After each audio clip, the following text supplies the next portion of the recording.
All right, we are live. What's going on, everybody? I'm the Veteran Miner. We have a special guest, Jeff Key from Flux, Vistang, GPURisers, aka Mike. What's going on, everybody?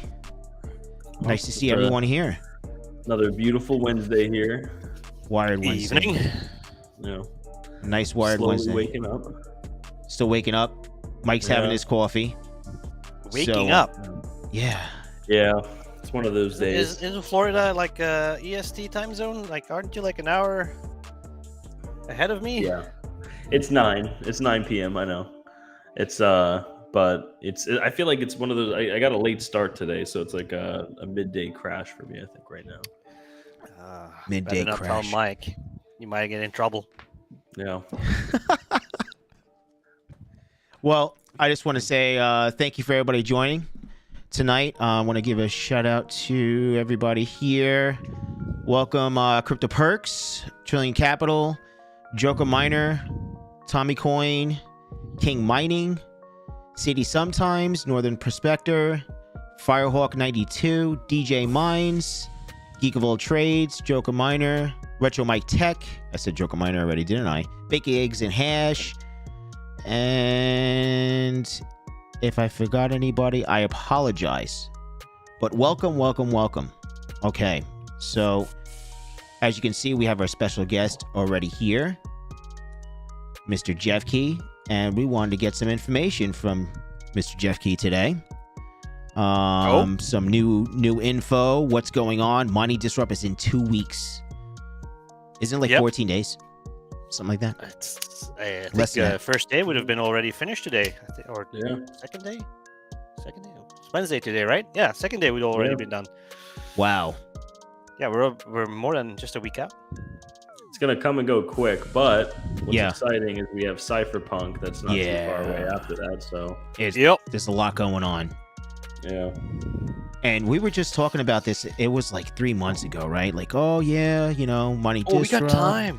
Got plenty of time. And I'm just like, I'm DMing Jeff Key and talking to Vistang, talking to someone else, talking to like a whole bunch of people trying to get things situated, right?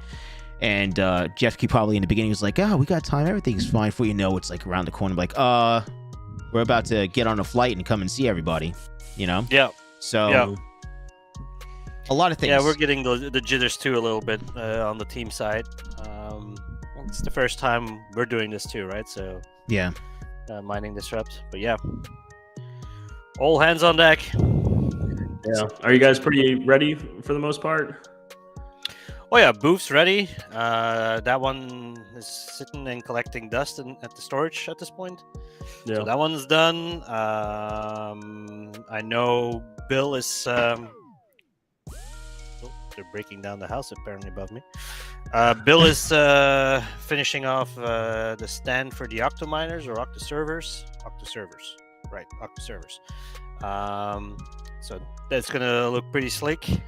So we can showcase the servers properly.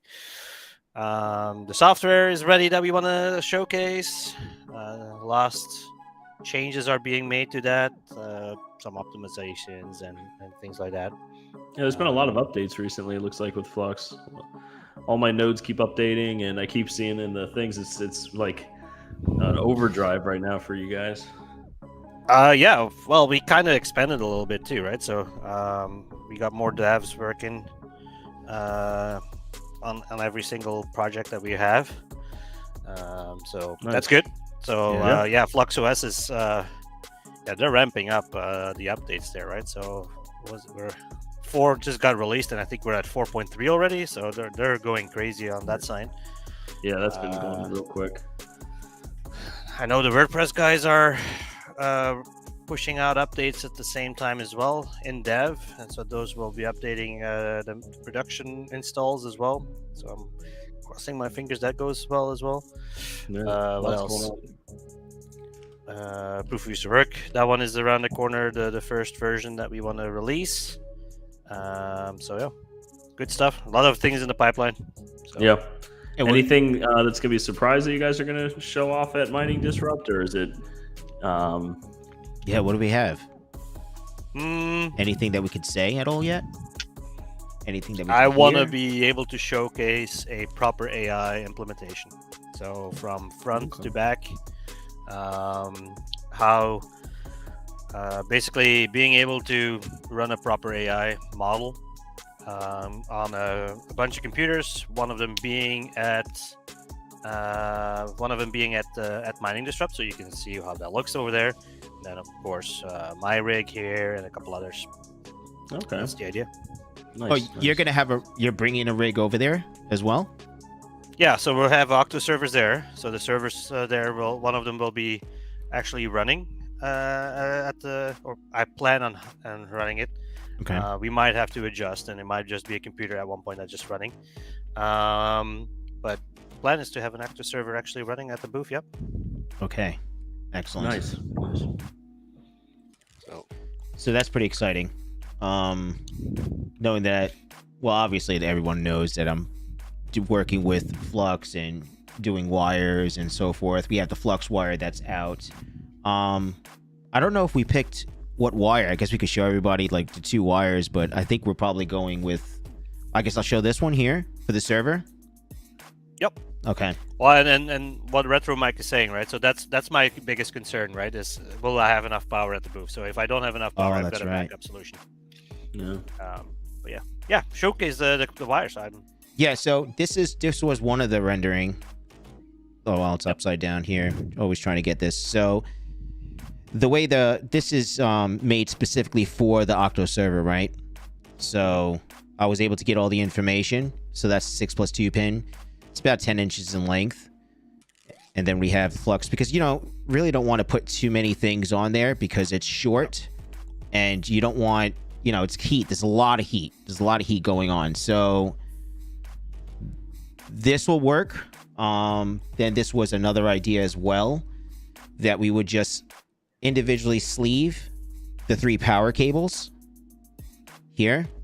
It looks slick though. Yeah, I it really like looks that. nice though. Like I didn't think it was too much because then you also have the 5 cables, 5 grounds here that are not sleeved, right? So you get the gist, the nice blue and everything else. So Yeah, it looks really. yeah. Very slick. So this is, this was made. So we'll pick and choose, and then we'll have videos. Everyone will see what's going to be in the case, basically. We'll have videos and everything else. So that's pretty cool. This is going to be a really awesome project as well. So. Yep.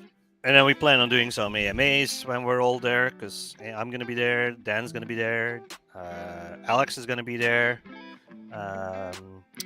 Jeremy is flying in as well, so the technical officer. So basically, core team for useful work is going to be there at Mining Disrupt, and then we'll do some AMAs and some streams. I think we're doing something with Hawk, but yeah, and Hobbyist Miner probably will do something too. So yeah, it's gonna be fun. Yeah, this is gonna also be giveaways through the veteran miner. So we're gonna have the flux cables that were made. Everybody saw those. I don't have it here, but it's on the website. So basically, if you look on the website, it's the flux cable, and we're gonna do some giveaways for the flux cable as well while we're there at Money Disrupt when I stop by and say hello to everybody. So that's gonna be fun. So a lot of things, and then you got Cypherpunk around the corner. So like I'm trying to get everything situated for Money Disrupt and Cypherpunk and everything else that's happening at the same time. So it's really I'm cool. looking forward to Cypherpunk. That's gonna Me be too. it's gonna be Can't fun. wait. There's I'm pretty excited about that. Looking really forward to meeting up with everybody in the space. Seeing some people back from that I met with at Bitcoin Miami. They're now coming as well. Cryptos R Us and those guys. They're coming all along. So yeah, it's gonna be exciting. Working on a cool DJ as well. Bit of old school, but I guess I'm old, so that's probably why. But yeah, no, old school DJ. So he's you'll know who it is once we release it. So we'll see if we can make that work. Oh, that's Nice. really cool. Yeah, there's a lot of things going on. Before you know it, Money Disrupt's over, and then Cypherpunk. Got to get plane tickets, get everything situated for that too. So Yeah. Don't wait too long on the tickets, because sorting out your planes.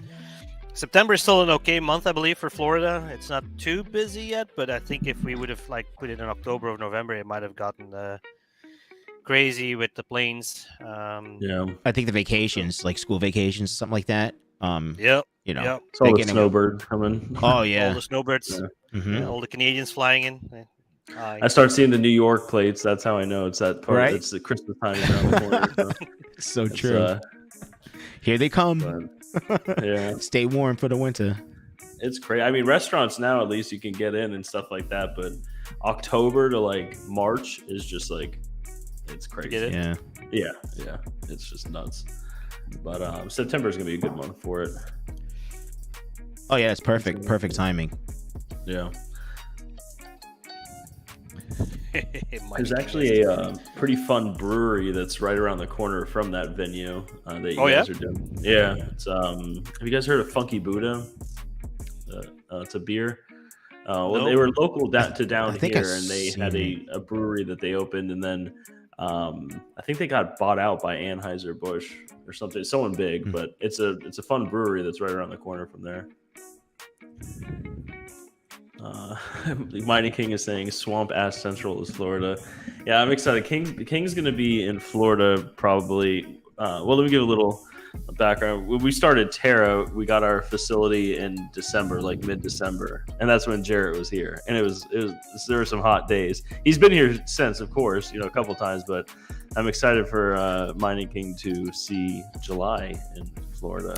Yeah, I'm being told that I'm a little crazy going in July first to Florida and then straight away fly to Vegas. Apparently, it's a death wish that I have. But yeah, as a Canadian, I'm probably just walking outside of the airport in Orlando when I was there last year, and this year in Miami. I already melted. So yeah. You were down in Miami recently, right? Yeah, I was there for Bitcoin Miami. Yeah, that last one. So I don't know. It's July is definitely 1/3 of mining disrupt is outdoors. Yeah, Retro Mike said that before. So there's gonna be booths outside. Well, I hope we're not outside. I mean, how's it gonna be outside? Isn't this in a hotel complex indoors? It's at a hotel. The airport, I believe. But it's at a hotel, and then there's like a complex inside the hotel where they're going to be hosting this, from my understanding, right? Maybe if they have like containers and like if companies are showing off like big products, maybe they can't get them inside. Well, that kind of makes sense. Yeah, but it's going to be probably in the high 90s, right? Outside. So the Flux booth is outside. I probably will not be at the booth. I will be with DJ Minds walking around in the 2/3 that is air conditioned. Me too. I'll throw the cables, be like, here you guys go. I'll have Alex and the guys take care of the booth, and I have to do some networking. That's what I'm gonna call it. So the good thing is at night it's not that bad, so it'll be I'm sure everyone's going to probably group up and go to bars and stuff like that in Miami, and you'll have the ocean breeze and everything like that, so it'll be nice at night, but during the day it's going to be brutal. So Retro Mike Tech was saying that it's a big convention hotel. They have a big courtyard area, and they'll have a massive canopy outside. So okay.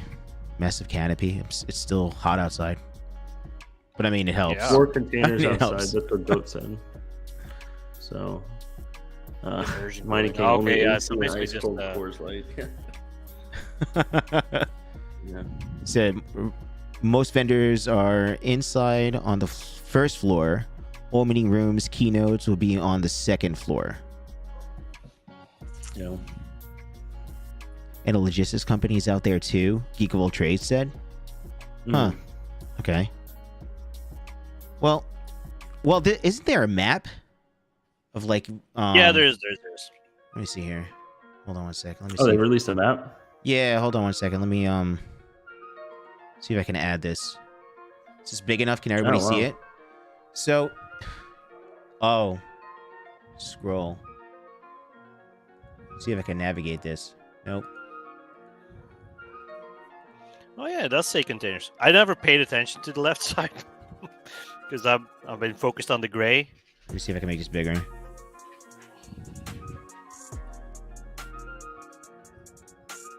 Yeah, that's not gonna work. Oh wow. I'm glad it's very user friendly. This is great. Freaking awesome. All right. Well, containers. I guess this is the outdoors. So you have crypto logistics. Arctic, what is that? 172. Arctic Systems Immersion 171. Okay, so it's just telling you everybody that's. Yep. Okay. Well, you got food and bars outside. Yeah. They have a VIP cigar lounge. Cigar lounge. That's kind of cool. Huh. Oh, right next to our booth. That's nice. I think that's probably. So if you don't find me at the booth, I'll probably be at that purple square there. Booth 151. Be there, be square. Yeah. Yep, 151. They Yep. moved us though. We were originally in where Jazz Bit is sitting. I believe we were originally positioned there, but I guess they had to move things a little bit around, and so we got a nice spot. That's nice. Right at the entrance there. Yeah. Yep. I'm excited. Yeah, a lot of familiar names on that list. Yeah, there's a lot going on over here, right? Too bad this thing is not like user friendly. It's not showing. Here we go. You got these lounges and stuff like that. A main theater. This is pretty big. There's a lot of things going on over here. Yep. It's gonna be. I think there's gonna be a lot of people there. But yeah, there's a lot of folks having booths there. I see Pegapool is there. They were big at Bitcoin Miami as well. They were sponsoring a lot of things there. So it seems that they have a big presence there as well. In comparison with Bitcoin Miami, with Mining Disrupt, which one is larger? I didn't go to the prior one. Are they kind I think floor space wise, Bitcoin Miami is bigger, but I think this has way more interest if you're a regular miner that is not just purely focused on Bitcoin. This is your thing to go to. Okay. Bitcoin Miami or the Bitcoin conference is really purely about Bitcoin, and you can find a couple other things there, but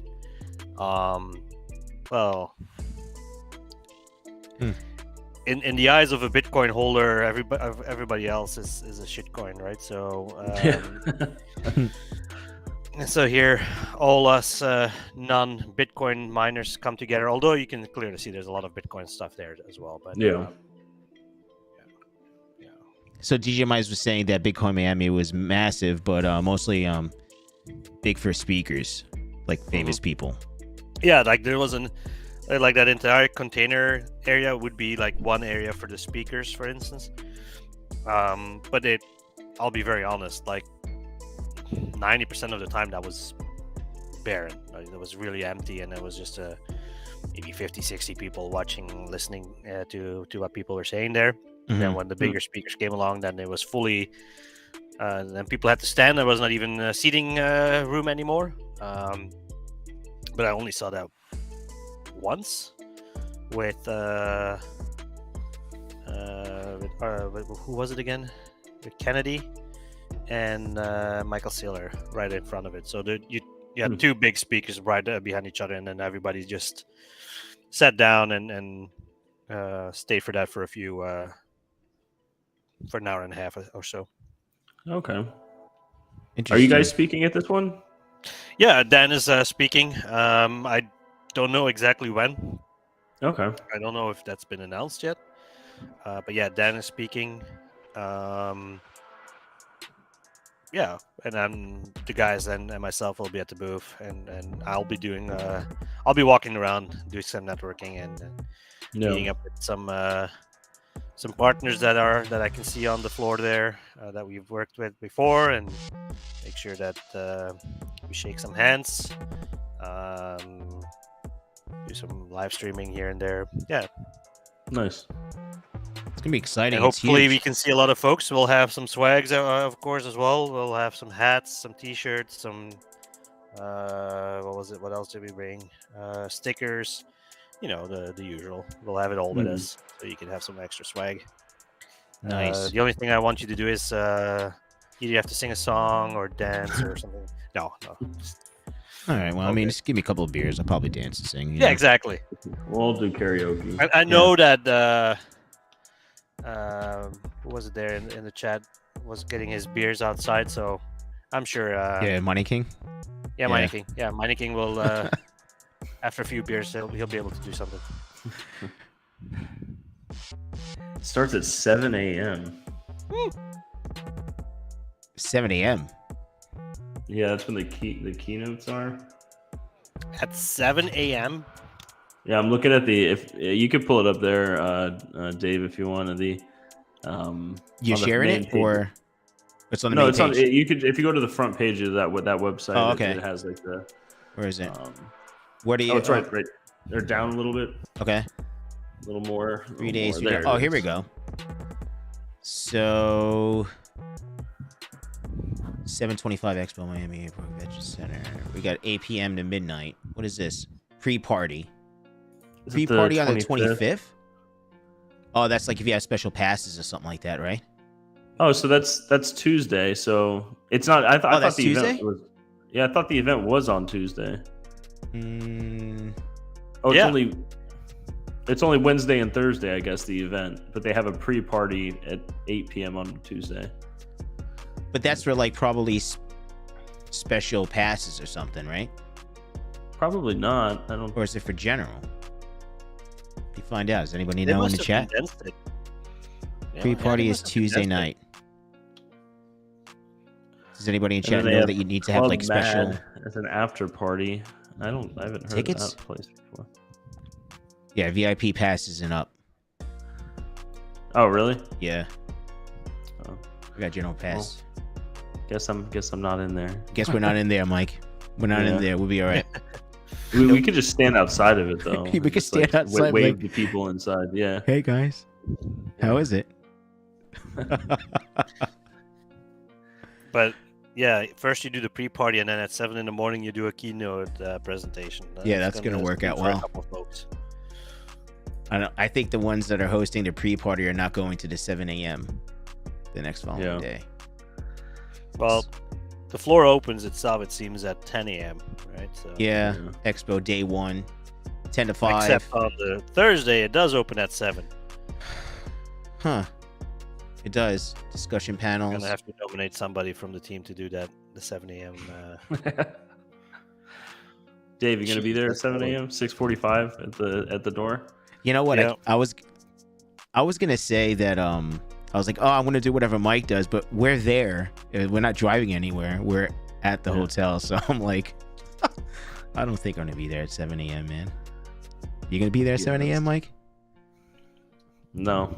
It's a long day, 7 a.m. to 5 p.m. Yeah. On the floor. I think I'll, 10 is good. I'll go in at 10 and walk around and say hi and then, go in and out kind of. Mm-hmm. We'll have breakfast first, Mike. Have some breakfast, and see how we feel after that. And I just need to take care of some things first. Is the club thing also only VIP? Club Mad? What is that? Oh, yeah, we got no clubs. We have general passes. We get nothing. Windward. We get to go in and meet and greet and Club Mad. What is that? That's an after party, so I'm sure that's different. That's probably VIP and above. Yeah. Anything that says party on it, I don't think it'll be a general pass. Like I said, we'll just show up and we'll just wave to people from outside. Oh yeah, Kiko Trades. He says, "Well, I have well, I guess I have the entire day to meet everyone on Tuesday since I land on Monday at noon." Well, yeah, I'm getting in Monday too. Kiko Trades. Hopefully, Mike doesn't forget to pick me up. Then I'll be good. The Mining King. If we have a night like Nashville, this thing is definitely not going to be there at 7 a.m. Yeah. Well, what happened in Nashville? King and I were traveling through the mountains, and we had a flight out of Nashville. And he's never been to Nashville before, so I was like, we got to go to the bars. Like the music is great and stuff like that, And it'd almost be like a sin not to go if you were in Nashville, So I brought him out, and we were like, yeah, we'll stay out till like 11 or something. We all have early flights, and we were definitely not back by 11. So, but it was a fun night. It's just not before a flight. So, all right, Club Mad, after party, and then discussion panels again at 7 in the morning. Jeez. And then the expo starts at 7 in the morning as well. That's early. I never had an expo that starts that early. Yeah. I mean, it looks like the keynotes are at 7 a.m. Like there's probably some starting then. But that's pretty cool, though. 10 a.m. to 5 is expo day 1. So, I mean, it's just like it's an experience that they're showing. So here it is. So it's like, oh, here it tells you everything that we get to do, Mike. Looks like a lot of. An ice cream bar. Perfect. Oh, you have the coffee bar and ice cream bar. You both have that. There's a table with coffee for you guys. Yeah, perfect. That's it then. So I guess we're good. What's the VIP? What did they? Okay, so obviously that's for whale and whale. So 2 things for the whales. Okay. All right. I think we'll survive. I wonder if it's frowned upon to bring your own beer, because it isn't a hotel, right? We're at this hotel, right? Would that be frowned upon if we just brought in like a beer? I don't know if it would be frowned upon. We're at the hotel, right? We're staying at this hotel, Mike. Right? Yeah. So I'm just saying they have a refrigerator. We can get down with a beer. I mean, I don't know. I don't know how classy that's gonna be. You know? Yeah, that's true. But Coors Light. Exactly. No, but I mean, they at have 7 in the morning. Yeah, 7 Oh, jeez. No. That'll be a long day. My God. But I mean, we have our own refrigerator, I'm sure, in the hotel. Hopefully we can get like some crazy ass room with nothing in it. No outside beverages or food allowed in the conference area. Retro Mike. Yeah. Well, we'll see. Well, see, that's pretty good. King, I didn't really know you then. Mike. Facts. Largest Bitcoin Money Expo. Over 500,000. Mining King says his solution is beer hats. No one will notice. Oops. This is I'm excited. Yeah. Retro Mike said TVM. I'll be at the airport picking someone up at that time, I think. Let me know the exact time. Saying something to you, Dave. Oh, yeah, I'm gonna make Mike pick me up. Definitely make him pick me up. Well, I was thinking we're is gonna check in. We have to check into the hotel. Like what? I don't know what time I get. I think it's like 9. I'm not really sure. Mike, was like 9 o'clock? I have to look at the itinerary. Yeah, my plan was to pick you up, and then I guess we can hang at my house for a little bit, and then there's a train down here, a new train called the Bright Line, and it goes from Boca Raton, which is like 10 minutes from my house, down to Miami. So I figured we'd take that. Okay. And then Mining King, I think, is I don't know. I actually haven't spoken to him about it a little bit, but I know he's going. I just don't know when he's getting in. So maybe if he's getting in Monday, we can also pick him up and we can all kind of ride down there. Oh, he's coming in Monday as well? Yeah. Oh, I didn't know that. Cool. Yeah. Hawk Crypto said Orlando to Miami, GPURisers. Yeah, they go. The Bright Line goes from Orlando to West Palm to Boca to Fort Lauderdale, then to Miami. So it's kind of a fun little train too. I like it. Well, that's right, because I'm landing in train, Fort Lauderdale. What was that, Jeffy? Is it a high-speed train or is this a regular? Yeah, I mean it's not like high speed like Japan high speed, but it's pretty quick. It's it probably goes about like 40 miles an hour, I would say. What is it called? The Bright Line. The Bright Line. Hold on. Yeah, you can go all the way from Orlando all the way south. Yeah. Oh, I was going to ask you that, Dave. I talked to Jared about that. Can we cancel the room and get a bigger room? Or is it like a non-refundable room? I don't think I paid for like refunds. Gotcha. I don't think they have bigger rooms. I thought that they had like a 2-bedroom one because I was just seeing for King. He can sleep with you. It's fine. No. I think there's there might be a couch in there. Like a pull-out couch. Yeah. Yeah, there might be. Okay. Hawk is saying southbound is 80 miles. There's no way that thing's 80 miles per hour. Like, it's probably New Orlando Bright Line Station. You can drive faster on the highway in Germany than that train. Come on, guys. Yeah. I've taken it tons of times. I mean, I'm trying to see what the train looks like. If it's like I'm trying to think because sometimes I am on the highway and it kind of looks like it's going the same speed. But majority of the time, I think it goes 116 north of Miami. Actually, yeah, I guess. Or West Palm. Yeah, no, that I wouldn't be surprised, Mike. That's because it's going to Orlando, so it's not really stopping. So why not? Yeah, go full ham at that point, right? Yeah. Mining King says I snore pretty loud. I basically lived with the Mining King for a couple months this year. We were roommates. I could hear him snoring from across the Airbnb. And then all I hear is snoring and then his phone alarm going off for like an hour. I was like, he can sleep through anything. I'm trying to see if like this thing, you got me on this Brightline thing, see if there's any like pictures of the train. Oh, here it is. Yeah. It's just like a European train kind of thing. Actually. Yeah, that's what it looked like. They just... Nothing high speed. No, they just try to make it look kind of cool. It really is like nice. really nice inside though, right? Yeah, it is. It's like they probably have pictures of inside of it, but it's really nice. And it's like a cool company too. The way they do, I don't know what it is, but like inside the trains and inside the stations, it has like this citrus scent to it. I don't know what it is, but it's like everything smells good. It's clean. For longer rides and stuff like that. If you're doing like West Palm to Miami, or even Boca to Miami, you get like beers and stuff like that. So it's pretty cool. Yeah. Oh yeah, right, so we're gonna get beers then. We'll get beers. Yeah, pretty cool. All right, so it's the experience. So we're gonna try it out. What am I? Hawk Crypto Mining Co. Damn it, Mike. North of West Palm Beach is 116 miles per hour. South of West Palm Beach, 80 miles per hour due to population, making us look bad. Fake news. Yeah, majority of the time it's not going 80, but I do think there are times where it does. But once you get south of Fort Lauderdale, then it's like you're constantly at rail, tracks and stuff like that. But that's interesting. I didn't know it's 116 north of West Palm Beach. That's crazy.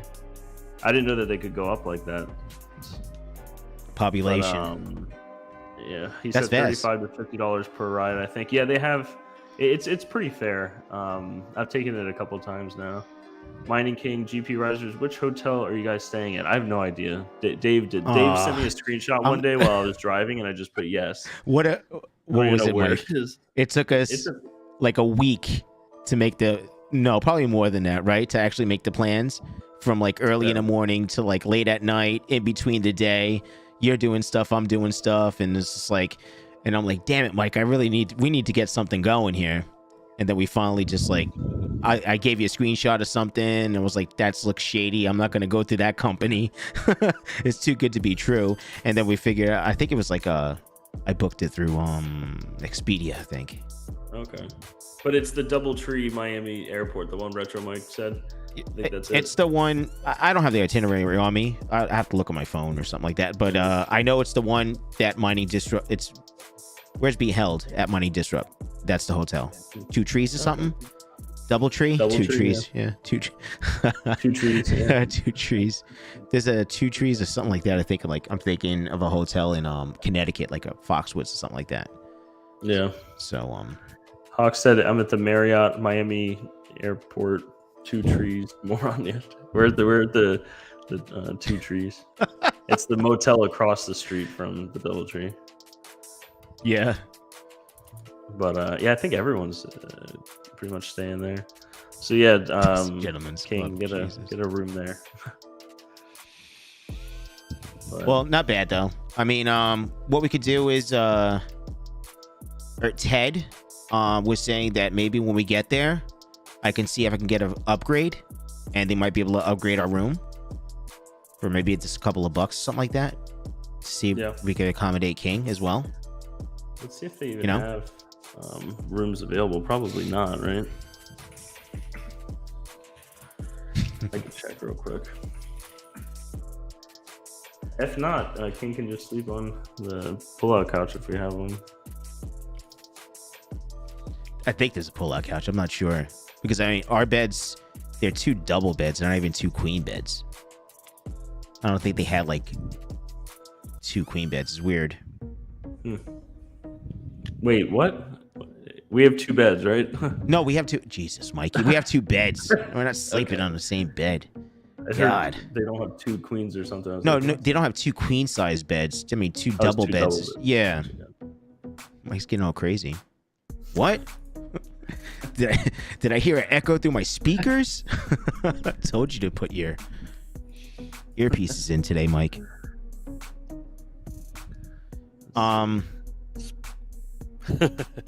Some spicy content. Oh man, Jesus. They have extra blocks for the event. You can call and get a room. 2 twins. 2 twins. What are you talking about? I'm just reading some of the comments. Oh, 2 twins. I was like, no. 2 twins. I'll be a second. Yeah, they should have rooms still. Yeah, it looks like that they still have rooms. This chat's on fire tonight, man. Let me tell you. Yeah, at least we moved away from the speed of the train. What was it, 5 miles an hour or something? I think it was 12. I'll get DJ Mine's going again. Look we do have the viewer calling. I think we pinned it in. Yeah, it's pinned. If anyone wants to call in as well and join us for tonight, more than welcome. Just need to have a mic, obviously, and a camera. Unless you're Red Panda. Not even Panda. Panda calls in and we get to see his face. So I told him already. But he says it's a peasant train. DJ Mines. Does he know about this train? Mike, have you ever been on this train before? I think he's comparing it to like the really nice ones overseas in Korea and stuff like that. But yeah, I mean, it's nice for South Florida. You know, it's. You been on it before or no? Have you ever used it? The Brightline? Yeah. Yeah. Oh, okay. Good experience? Yeah. Easy, nice. Clean? Yeah. Then he told me a train and I was like, I don't remember the last time I went to a train. Yeah. DJ Mine says in Europe, it's the most normal thing, right? You literally hop on a train and... Yeah, that's like normal. To B, maybe hop on train even. Nobody thinks different there. But driving in southern Florida, having a train option there is not bad. Yeah. It'll we could just hop in like an Uber at the train station. Actually, I think the Brightline also has like fleets of Teslas that take you wherever you want to go after you get off of it. So wow, it's pretty easy. Fleets of Teslas. I'm actually thinking of using it to go to when we're at not mining the shop. When we're at Cypherpunk, I think we're take the family and head out to Orlando and take the train. Nice, yeah. What was that? Definitely recommend it. Yeah, I think I don't know if they have like family tickets or something like that, but it's one of the things that I'm planning on doing while we're all there. Yeah. We'll. Yeah, I can't fit the kids in the Lambo, so on the top. Oh, they have the SUVs, I think, down there for rent. Oh yeah. You can. What is it? You Yeah. get your Tahoes and Suburbans and Expeditions, but Yeah. That's pretty cool, though. I'm excited. You excited, Jeff King? Oh, I'm very excited. No, I'm even bringing the family to Cypherpunk. So bringing the family so they can experience it, and then also kind of make it a little bit of a holiday at the same time. Okay. They get to see Florida, see the little animal with the funny round ears. Or they might not even be interested in Disney anymore, and then we'll go to what is it, the Marvel thing, the Universal one. Yeah, Universal. Mm-hmm. That's the thing with Orlando, right? There's something for everybody there. So yeah, I lived there for 8 years, and I loved it up there. Yeah. Even for Always the something adults, to do. kids and adults, this was really cool. Marvel is Disney. Oh, okay, whatever. I don't know. Marvel is Disney. All right. Well, These no, days, they anything that's a little popular, it becomes Disney at one point. So yeah, I think Marvel, the Universal has a contract with them for the comic side of it or something, and then Disney owns the everything else. okay. I don't know. It's interesting because they do have like the Incredible Hulk, and I think they renamed that one, but they have Spider-Man. And they're building a new park, and some of that stuff is going to be Universal. So Mike is saying, no, Mike, Jesus. Please enlighten us, Mike. Yeah, Mike. What you calling? Enlighten us. Let us know how they it have all rights works. to some characters, not all. I think it's a comic thing, like comic book side of it. because Universal always had like, even when the newer movies came out, they stayed like full, comic side of it. It's some contract that they have. I'm not sure what it is. Let's see. Vistang will not move anywhere above Orlando. He will freeze. Yeah. There was something with the Spider-Man movies or something like that. There was a certain amount of Spider-Man movies or something like that someone owns something. I think Sony had to do with something with the Spider-Man thing. I don't know. I probably just... Oh, yeah, I say the originals. The ones from 10, 15 years ago. Like it was Sony, and then there was a contract that someone was able to have one more movie, and then that's it. That was like the end of the contract, and then Disney takes it back over or something like that. I don't know. I don't know. I'm sure Sony has Spider-Man rights. Mike's like saying, "What is Dave talking about right now?" But I remember my son was telling me about it, and I was just trying to remember. But hey, so anyway, back to mining disrupt and cypherpunk and all this good stuff, and proof of use will work, and all the good stuff. Anything that you can leak out, Jeff Key, that no one knows, or Project Plasma. Project Plasma. Okay, I'm intrigued. Okay, That's tell. all you get at the moment. Project Plasma. Hey, you heard it first here, guys. Project Plasma. Yep, it's something that we've wanted to do for a long time. Okay. And we're building it out now. Okay. You guys are just building tons right now. It's crazy. And I heard somebody was complaining about it the other day. Not going to name anybody. That we were spread thin a little bit. But like I said, we actually we did a little bit of reorganization behind the scenes. That was necessary. Okay. And the chat goes a little crazy. We organized a little bit. Hired a few extra devs. We got full teams on each of our products working. I'm floating all over the place. Yeah. For Alex, he has an entire team building out proof of use of work. We got Trunk and a couple of the guys are working on Flux OS with Volter and a couple others. Ali and a few guys are working on WordPress. Like we got devs all over. And that was like a recent thing that you hired on these people? No, we've been doing that for a while now, but we just added and updates on Cirrus.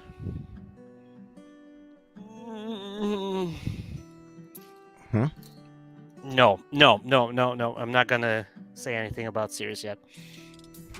You're gonna have to watch and wait. Maybe mining disrupt. Project Plasma. So Project Plasma. What's? Sorry, Dave. No, that's what I was saying. Yeah, I know. Plasma. Yeah. And Mayhem basically goes a little bit hand in hand with proof of use of work. Mayhem is a bit of a side track of that. Okay. Because we're basically using the network to help with detection of AI stuff, right? So we're working on getting some partnerships going with folks who are already doing that, but they either have to use Amazon or other more expensive providers to be able to do that. So This is Mayhem is going to be important. Like just in general, like just think about it. The amount of people utilizing ChatGPT. Literally saw people using it in Discord the other night. I'm like, okay, sure. Now we're even using it for regular conversations. It's going to be crazy. Yeah, it's a lot. I think that's almost a bridge too far for me. Like, why can't we even come up with our own things? Yeah. As my Rocket League player in the back passing by. I saw Elon Musk launched or announced his AI thing today. X.AI. Yeah, I think. Of course, it has to have an X in it. Yeah, and it seems like it has a lot of teams that were in a lot of these language models and worked at OpenAI and all these other things. But because I saw a couple months ago, he purchased 10,000 GPUs or something. And everyone thought it was going to be used for something with Twitter and. No. His cars even use AI, right? So he needs the modeling power. Simple as that. The self-driving car only can drive itself by recognizing things, right? So it needs to be as fast as possible when it comes to recognition of any type of object that comes its way. And the only way you can do that is by training models over and over and over and over and over again. If he has to pay for all that compute power himself by going to like an Amazon or so, then he's So it makes sense to me. Yeah, I guess I don't know if that's what he's going to use it for, but if that would be a use case probably for him. Yeah. What did you get? Like, what information did you get over it? This is like the first time hearing it. I remember you saying something about it, Mike. But what for XAI? Yeah, because I have it up right here, but I don't know if this is the same thing that you were looking at, same page. Yeah, it was something like that. But it's just interesting to see. It's I think having a lot of these other companies creating these language models and everything like that will be good for AI in the overall picture of it. I noticed with ChatGPT, because I'll use ChatGPT for random things. Right. I don't use it every day, but I use it as like an aid to just. It's like learning how to Google stuff. It's I'm trying to just get a little bit better with utilizing these AI tools. And I noticed ChatGPT, it's gotten a little bit, I don't want to say slower, but it's not as sharp as it used to be. And I read somewhere that happens because the AI model is now learning from generated content that the AI made. So it's like it almost degrades itself over time or something like that. It was interesting to see, but having multiple companies do this, I think will be good and kind of keep them sharp. I don't know if that's the right term to use for it, but I'm glad to see Elon jump into this. I mean, everybody's jumping into it, though. I mean, it's not the new thing but it's new now. Like this AI hasn't been new. Everybody sees it as new, but it really isn't. Like it's been used for years. Right. So but it's just been recently. However you want to call it, AI. However you want to call it, right? So. Anything machine learning now is straight away being labeled as AI, but machine learning was already a thing 20 years ago. Like right. It just we're now more hyper focused on it, I think, and of course with the success of ChatGPT, it kind of propelled even faster. And then of course, if the big names jumped on it to buy it out, and it's something that. It's not going to go away. Let's be very honest. AI is here to stay. AI was already here. Right. It was just the ugly duckling in the corner, and now it gets its proper attention in the tech world. I think it's also because we, as consumers, we can buy hardware that can actually facilitate this stuff. Before this, it was all in data. It was data center cards. It's going to cost you $40,000 for one that can do this stuff. So now that we have GPUs and stuff that can have the right hardware on it, the right tensor cores or whatever these things use, I think it's becoming more relevant now because everyone can kind of be a part of it, and it's interesting to see. You don't have to wait 10 years. Yeah. Ask Siri. Ask Google right now. That's quite literally AI learning and listening to what you're saying. I saw the entire evolution of voice recognition from the early days and what it is right now. It's quite funny to see that a lot of what we use today for our voice recognition and for Siri and all that, a lot of that actually comes out of the medical field. From doctors talking and doing reports over and over and over, and all of that jargon has basically been adopted, and then the technology that was driving all that is now being used by Microsoft and all that. So it's kind of cool. Yeah. DJ, he said 10 years. Yeah, I mean, it's I think we're gonna have something a little sooner. I kind of see it getting to like the point where, you have subscription-based AI that's unique to you.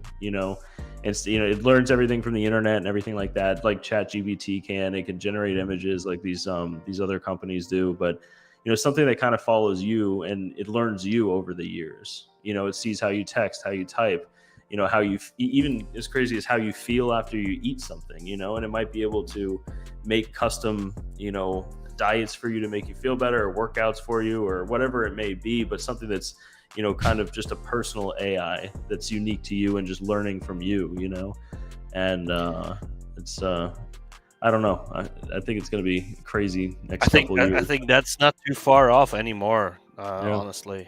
The Apple Watch kind of does it already. Yeah. Doesn't, of course, keep track of what you're eating and all that fun stuff. But at this point, I think we're getting really, really close. I know I have a friend who has diabetes, and he's wearing one of those little machines, and he can literally say, at this point, he has graphs and statistics and all that. He put it all in Grafana, which is pretty cool. But with the Apple Watch and in combination and all that, he can literally say like, okay, it's 10 o'clock. I'm 10 minutes away from needing to eat something. Otherwise, I'm going to be in trouble based on the previous months and worth of data that he collected. So it's getting really close. Everybody get ready for your chip in your head. Can't wait. Yeah, I think that'd be kind of cool too, in the sense that like it learns so much about you over years and years that even after death, it might even be to the point where you would have an AI version of yourself where, other people can talk to and get like legitimate responses that you would have responded with. It's insane. It really is. It's insane. Money King, proof of use will work. AI rig cables, yes, sir. You will have them this week. I promise, Money King. Those are the 10-pin to dual 8-pins that I made for the Money King because he has the proof of use will work, and I have the same workstation as well. So we're converting over a little board that's a 10-pin for Dell, has proprietary cables for everything. But I'm able to manipulate the cables and make them work for whatever we need to use it for. So it's awesome. This thing, how are the new risers coming along? Hold on one second. We have another guest coming in. Hold on. Let's get him in here. Pat, Trillion Cat. How you doing? Hi, how's it going tonight? Thanks for having me on. Yeah, no problem. Thanks for joining us. Good to see you. Let's see.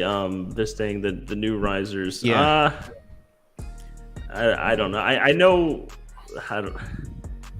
Right now, it's not in the pipeline. I'm kind of waiting a little bit to watch and see where the market goes for this. What kind of risers are you thinking of? They make risers that are full, PCIe 5 risers. For it's like it's enterprise grade, but they it looks almost like a regular riser, except it's a full 16x lane to a full 16x board. The problem is they're really expensive right now. They're not expensive if you're loading up rigs with 4090s and stuff like that. Then you can kind of get the cost there, but they're not mass produced right now. So getting it to the point, and when I say not mass produced, I'm talking about even 500 units. You know what I mean? So they're just very expensive to do. So I've kind of been holding off on it a little bit because obviously, ribbon cables and stuff like that, if you do an open air, 4090 or whatever, like an ATX open air AI rig or proof of use work rig or whatever it is, you can't use ribbon cables. They're too short.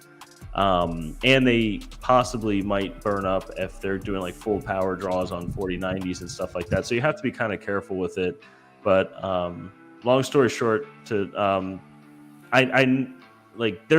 there. The idea is there for these new risers, but I have to see what the demand is with the market, because they are very expensive each. I think right now, even just to buy one that's, an entry level, it's about $120 per riser.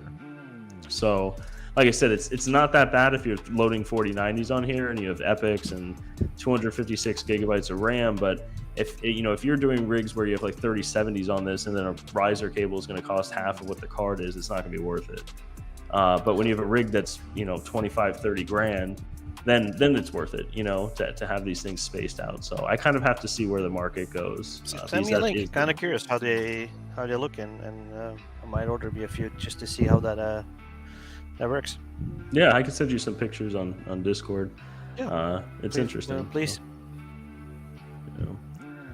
Let's see a better monitor. Oh, you guys. Oh yeah. Yes, King. Definitely count as a down payment, my friend. Yeah. Paid in full. He's been waiting for those cables. I just been so busy, and then I'm like working on different projects and stuff like that at the same time, and then, like I was saying, the server, it was really, Panda is really busy. He's trying to get things done too, and it's just like, I don't know how they make things, so everything is really specific, and I think I confused him a couple of times, because I was like, get a PSU cable and do all this other stuff, and I think I confused him, because that's just like, I need like the specifics to make these things, because if you make it wrong, you blow up a GPU, So, yeah. Well, we got it down packed now, so. And then those other cables, and I'm also doing another project for the hobbyist miner. He wants to eliminate that whole board, that whole Dell board.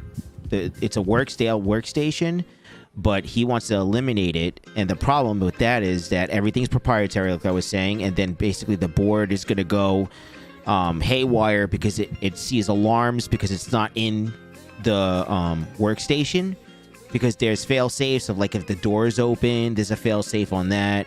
And then the fans work, and they're high powerful fans that are for a workstation. So then he like literally cut the whole back plate apart, like mutilated the back plate. He did a video. He mutilated the whole back plate, basically to make it work. He's Frankensteining it. Yeah, and then, so I have to make like a 24 pin that's dedicated to a ATX power supply. So I have to do pinouts on that as well. So, and then two dual 10 pins that are converted over to an 8-pin CPU, because ATX power supplies don't give you 10 pins for CPU cables. So it's a lot. So I apologize, King. Yeah, I'm building out one of my own rigs here for one of the kiddos. We'll be using it for testing for useful work as well. Jeff, how do you think the CMP cards are going to do on useful work? CMP cards, I haven't tested. I don't have any. I don't think anybody on the team has any of them as well. But will they? I mean, I guess the drivers would work on those, right? I mean, they're NVIDIA cards. They would work with useful work. Yep. Okay. As long as so for starters, we'll be doing mostly CUDA, right? So, that's kind of what everybody uses in the space, or mostly. Okay. Because they look like they're like 2080 Ti's, or kind of 3060 Ti. I don't know. It's a weird card. They're, I guess, unbend 2080 I think they're Ti. limited on some. I believe there's a limitation somewhere, hardware limitation that they put on them, so that they wouldn't really compete with the equivalent in card. So there might be a use case, but I don't know. That's where I need Alex. There might be a use case for it, but I don't know where the limitation is. If it's on throughput or if it's the memory. I'm sure somebody in the chat will know. Yeah, Integra guys said CMP cards are 1x or 4x on the PCIe. They are limited. That's interesting. Huh. Oh, what is it? I guess the bandwidth is limited. Yeah. Gen 1 for that. Yeah, jeez, that's awful. So yeah, they're not that great then. Yeah, so that's not going to work.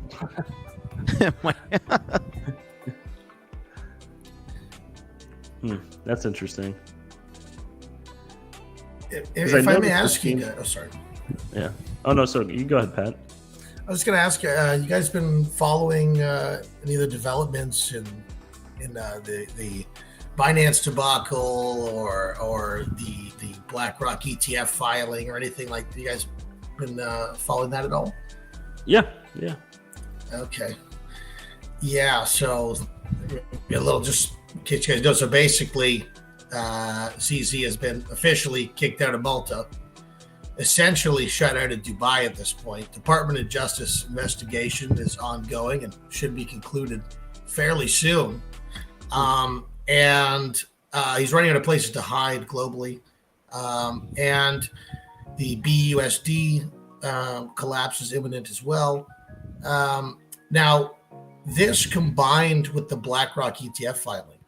Now, Coinbase was named as a part of the surveillance program and a few other different cohorts. But the main thing to note is that Gary Gensler came out today and commented that as long as Tether, which is essentially offshore, unregulated, fraudulent US dollars, for lack of a better term, is not going to be allowed into the traditional system under any means, under any circumstances. And Coinbase is part of that, so we call it the syndicate. So we, through our sources and our research, have been very easily been able to conclude that this Bitcoin ETF through BlackRock is not going to get approved, much like the ones prior to it. And that the narrative has been certainly, of its success, has certainly been priced into the markets substantially. And so that is the nearest term downside catalyst, as well as the majority of all volumes coming through Binance. So either one or the other happening simultaneously, as well as most of XRP's volume coming through Binance as well. So you have the third catalyst there, which again, XRP has a large market cap. So the reason I'm mentioning it, certainly that would be it.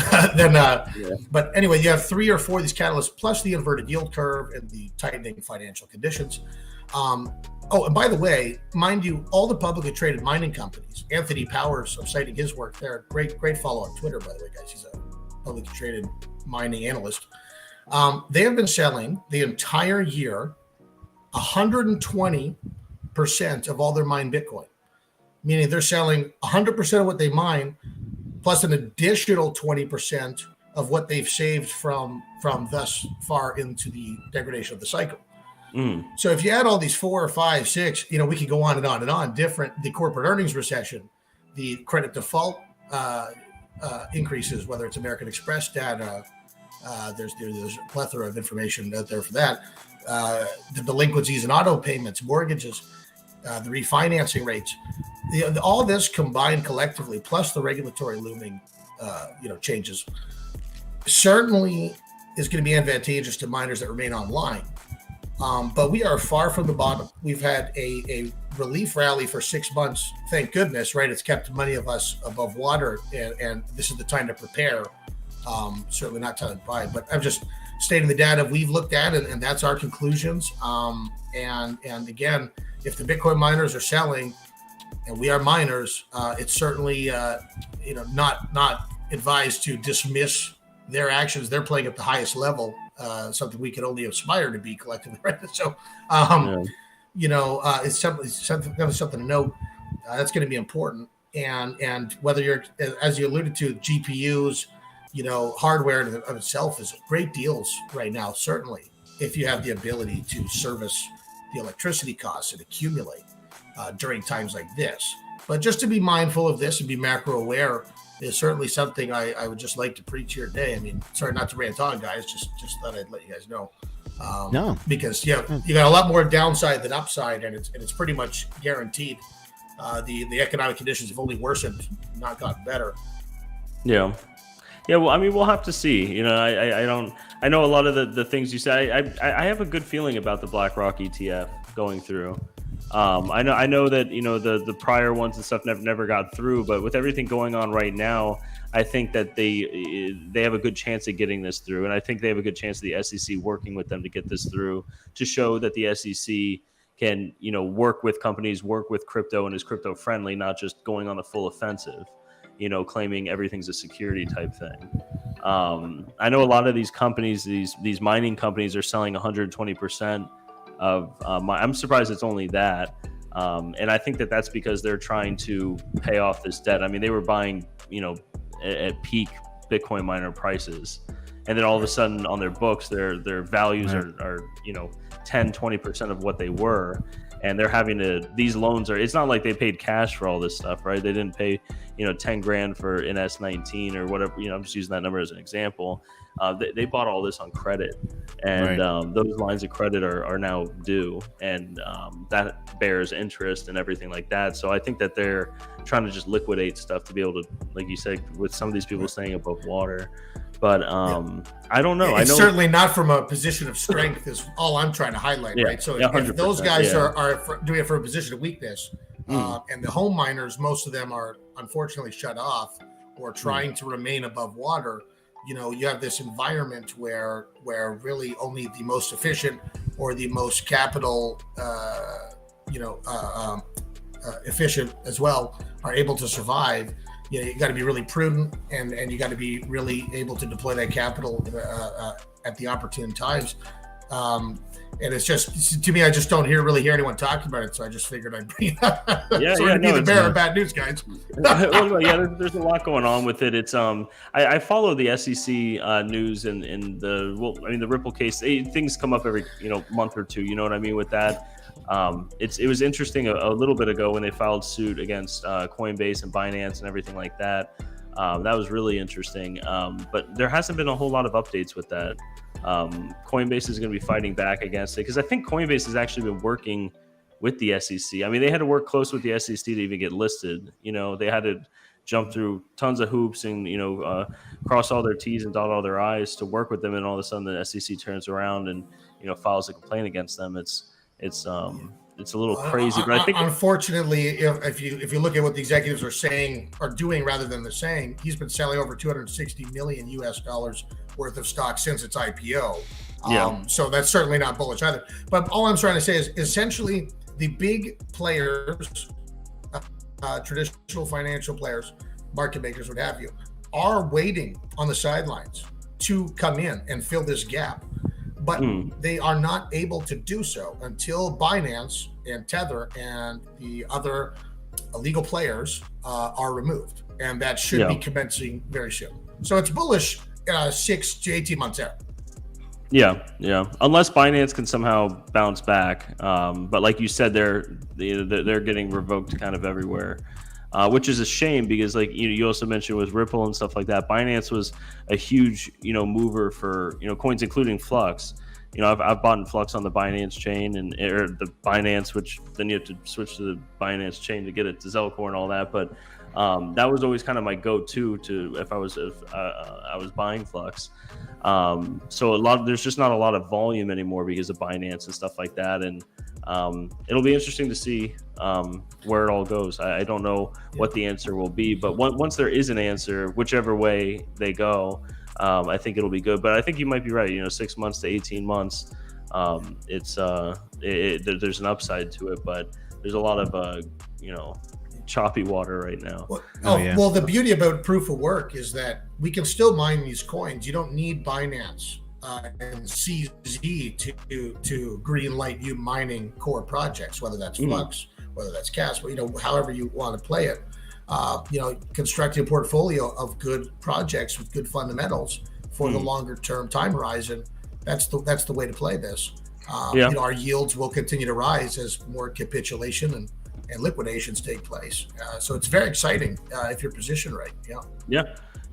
And like I said, it's good for all the coins, including Flux and all this, to have buy pressure, to have money coming in, fiat money coming in and buying this stuff. And I think, you can mine it all day long, but unless there's, buy pressure, then it's not really going to jump the price, because a lot of people that do mine, they sell a little bit of it to cover their costs. So really all of a sudden, then you just have sell pressure and, there's no way to buy. So, it's I mean, the same thing happened like with, I think, GameStop, right? They stopped buys on it and they only allowed sells, and it tanked. And so not allowing these exchanges to operate like this, it's kind of a pain, but we'll see. And it doesn't make them want to touch a lot of coins, I think. Yeah.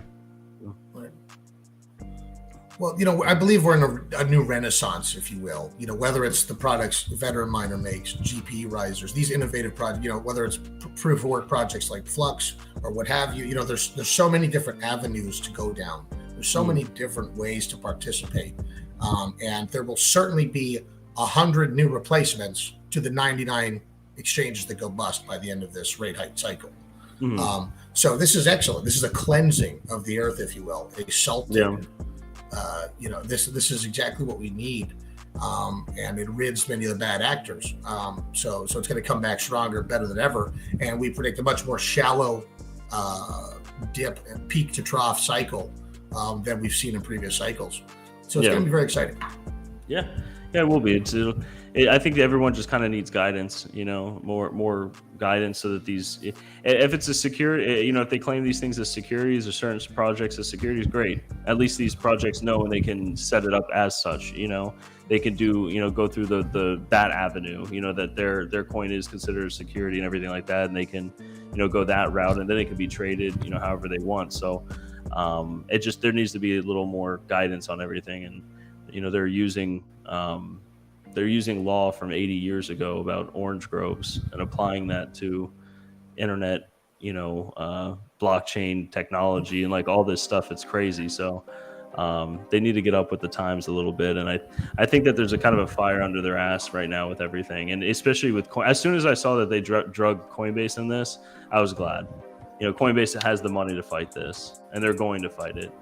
So I'm glad that they're involved in this. And who knows, maybe if they fight it and SEC backs off and there's some guidance on this, then Binance can enter back into the U.S. market, and be welcome. But I don't know. Time will tell. Yeah. Like anything else, right? Yeah, exactly. Time will tell. But other than that, we have halvenings coming up. I think the Litecoin halvening is coming. Halvenings. Halvening. The halvening. It should be like a movie. And then the Bitcoin one's kind of following that. So I don't know. Exciting times. It'll be a roller coaster, right, Pat? So I mean, either way, it'll be fun. We'll see where it all goes. We'll still be here. Those who can remain solvent will be. Yeah, I'm gonna hop off, guys. I got all right, Jeff. Can you take early, it easy, man? late, midnight meeting in a few hours. So nice. Oh, okay. Take a nap and then do my midnight meeting. Jeff Key, I appreciate you. Jeff Key, thanks for stopping by. As always, thanks for coming on. Yeah. And guess we'll see you soon. Bye. Yeah. All right. Bye. But what were we talking about? My brain. I lost my train of thought. I was reading something and I was laughing at it, and then the halvening. Halvings. The halvening. I will always call it the halvening. I don't care what coin it is. The halvening. The halvening. Yeah. I think it's called the halving. Halving. How do you pronounce it, Mike? Yeah, I agree with Chili. Halvesies. It's going half. Many of the publicly traded miners are in a lot of trouble upon the halving. The halving? It's going to be a very testing period for the publicly traded miners when the halving does come. A lot of them are going to be in a lot of trouble if the price doesn't at least double to maintain current margins, because they're underwater as it is. So as smaller miners, home miners, retail, we should be positioned to benefit greatly by remaining online if we can manage to do so. Yeah. Yep. But this is definitely not a time to over leverage and buy stuff on credit and everything like that. And I think it's kind of just time to that's at least what I'm doing, is like with everything you said, Pat, there's so many things up in the air, right? And it's kind of nice knowing that, though, because it's, whenever everything is going good, that's when usually the worst things happen, you know. But you know, with everything kind of that we're able to see and read about, and everything going on in the news, and the SEC, and all this shit, you know, it's at least for me, I'm kind of just sitting back and waiting, you know, kind of just watching, you know, consolidating a little bit my mining farm, some of the equipment, and stuff like that. But I've always kind of just done that. I always kind of just sat back while everyone's freaking out and just kind of watch and see where it goes. Right. Yeah. Same with us. We've gone. We've pulled our holdings in, so we're no longer fired on the risk curve. We're picking the core blue chip projects, if you will, the Cadinas, the Caspas, the Flood, you know, Dynex, and the likes. And because with the reduced prices and the coming reduced hash rate, we no longer have to go out on the higher out on the risk curve to achieve those same yields or take those risks. And again, you know, doing nothing is doing something in and of itself. It's a decision. So by staying in place and sticking to our core hash rate designations and ideologies, and being data dependent, it's served us well so far, and we don't plan on changing that. You know, if anyone cares to really know, you know, we're up to 50 projects now, whether it's antennas on the roof with Crank. We just got a consensus node today. That was very lucky. One of 140. You know, so again, you know, diversification is nice. You know, and just again, you know, managing at scale that you can manage. Yeah. Crazy world. Yep. We're gonna go on a crazy train. Yeah. Pat, are you going to Mining Disrupt? So I wasn't able to go this year. I certainly didn't plan ahead, but next year I really do want to go. I'm going to go next year 100%. I'm going to the one in Toronto here in August, but I don't think anybody's going to make the trip from the States to this one. So I'll come down there to the States for next year. What about Cypherpunk? You going to Cypherpunk? No, I do not believe so. But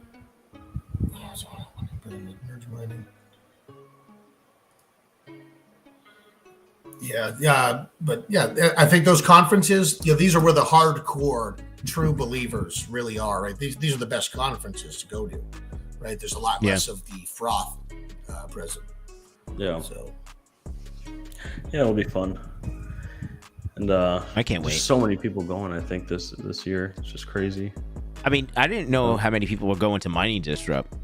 And I think people started, I mean, I know we dragging King along. I know he wasn't going in the beginning, and then we finally got him to come. But there was a lot of people. There's a lot of people going, like, in the community that we know, right? So it's the crypto community. Yeah, it's really cool, man. I'm excited. Yeah. And I really just need to. I mean, I probably won't relax that much because I'm worried about like a million things, and I'm doing projects too while I'm going to be there. But I'm going to try to relax anyway. Yeah. Mike will be taking me around and stuff like that. I'll be able to relax. We'll figure it out. I think we're going to Melbourne after for a couple of days. So yeah. Then we're going to hit the keys. So now it's about that time. It's about like got about almost an hour and a half in. Now we can talk about the keys. How we're going to go to the keys and everything else. Yeah. Yeah. I'm just kidding. Mike's going to show us the keys. We're going down there with him. Really not joking though. I like to go to the keys. Keys are gorgeous. But anyway, stay focused. We've been focused pretty good so far. I just wanted to add really quick. So the first giveaway on the bomb squad that I have here, these are all those cables, right? Those are the SATA cables. So you got the blue, green, red, clear, blue, green, red, clear. Yeah. So these are the cables that when a customer purchases a wire, 1 wire, 2 wires, 10 wires, I'm going to throw SATA cables, and these are the SATA cables that I'm probably going to do it as an add-on in the future. But yeah, so this is what the add-ons are going to be. And then for the bomb squad, we're doing a giveaway and probably do some SATA cables, regular veteran miner cables. And the first one is going to be, I think, like next week. We have to do it before we go to Mining Disrupt. So stay tuned for that. That'll be really cool. I just wanted to put that out there. It's been in my mind since the beginning, Mike. Sorry. You were saying something? I remember, yeah. You mentioned it. Yeah, I was like, I never got it out. I didn't want to forget. So, yeah, so that's pretty cool. Yeah, I'm just doing things here and there. What about you, Pat? What's going on with you? Well, we're just really wrapping up our expansions. You know, like I said, you know, we're just sitting in place right now. You know, the KA3, the Cadena ASICs dropping in price. That definitely hit us a little bit there, but you know, we won on a few other plays, so you know how it is. You know, you win some, you lose some. But yeah, really, we're pretty much at max capacity in terms of like our multi-residential setups. So yeah, we got the sensors, we got the cranks, we got, you know, everything up. We're pretty much busting at the seams, and we're just gonna kind of alternate amongst various projects. But yeah, we're pretty much just gonna sit in place and stick with the projects we're on now and see how it goes. Yeah, right now we're doing okay. Panda was saying that word on the street that the KS3 and Ice River and Bitmain is delayed. Yes, I did hear that. I think around till September or something like that. So yeah, so that means that we have 2 KS zeros. That's all I was willing to risk. Yeah. So nothing really, but it's done fairly well. You know, about 2,000 CASPA a day between the two of them. So you know, it's obviously going down by the day, but nonetheless accumulating CASPA, which we don't plan on selling. You know, we don't sell anything we mine. So anything that helps us accumulate faster is nice. They probably built them and realized the profitability is so high, so they're like, you know what, we're gonna mine on them for a couple months, and then we'll send them out. Yeah, that's my conspiracy with Bitmain, is that they're really going to be broken in by the time the customers get them. Like we're gonna wait a little bit. We'll send them out soon. Oh man, that's crazy, dude. It's just crazy, like how this works, where we get everything from, how as a consumer we all accept this if you purchase ASICs, right? No, it's just that is a norm. There's no other way. There's no way to. I don't know. It's just the way. It's just crazy though. I don't know. It's nuts. Like how ASICs make a that lot works. of sense on scale, you know. Yeah. But it's I've never been an ASIC fan. I always call them magic China boxes. You know,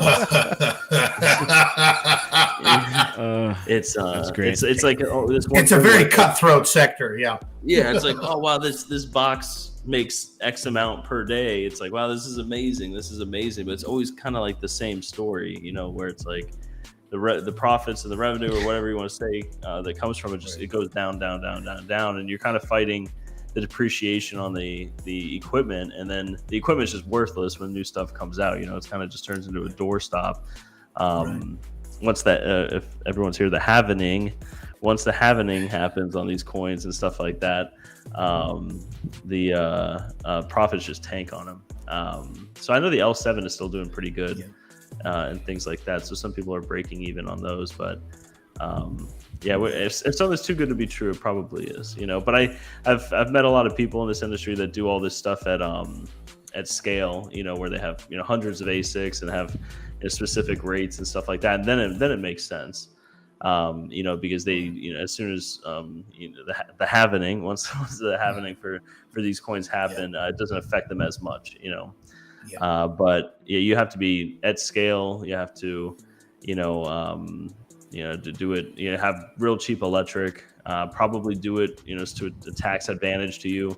You know what I mean? Get a tax break from doing it. Like you have to have all your pieces and ducks in a row for an operation like that to kind of make sense. But I don't know. You know, we got to go from a top-down perspective, right? So we're completely project agnostic, sector agnostic, hardware agnostic, algorithm agnostic. But we try to make a portfolio that is greater than the sum of its parts, something that's diversified. So believe it or not, GeoNet and Crank have outperformed any, you know, if you compare it 1-to-1, obviously, most other things out there.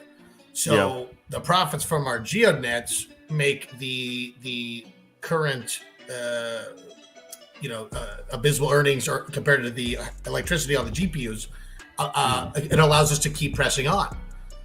So this diversification has certainly saved us. And again, we don't shut off. We keep going. We scale appropriately and only do what we can. So the GPUs are still accumulating. We have it on Nexa, Dynex. Dynex is very efficient. We still have our Z15 Horizons mining. Making $1 a day, but they're still going. But again, they're still running. We don't sell any. So I'll tell you one thing.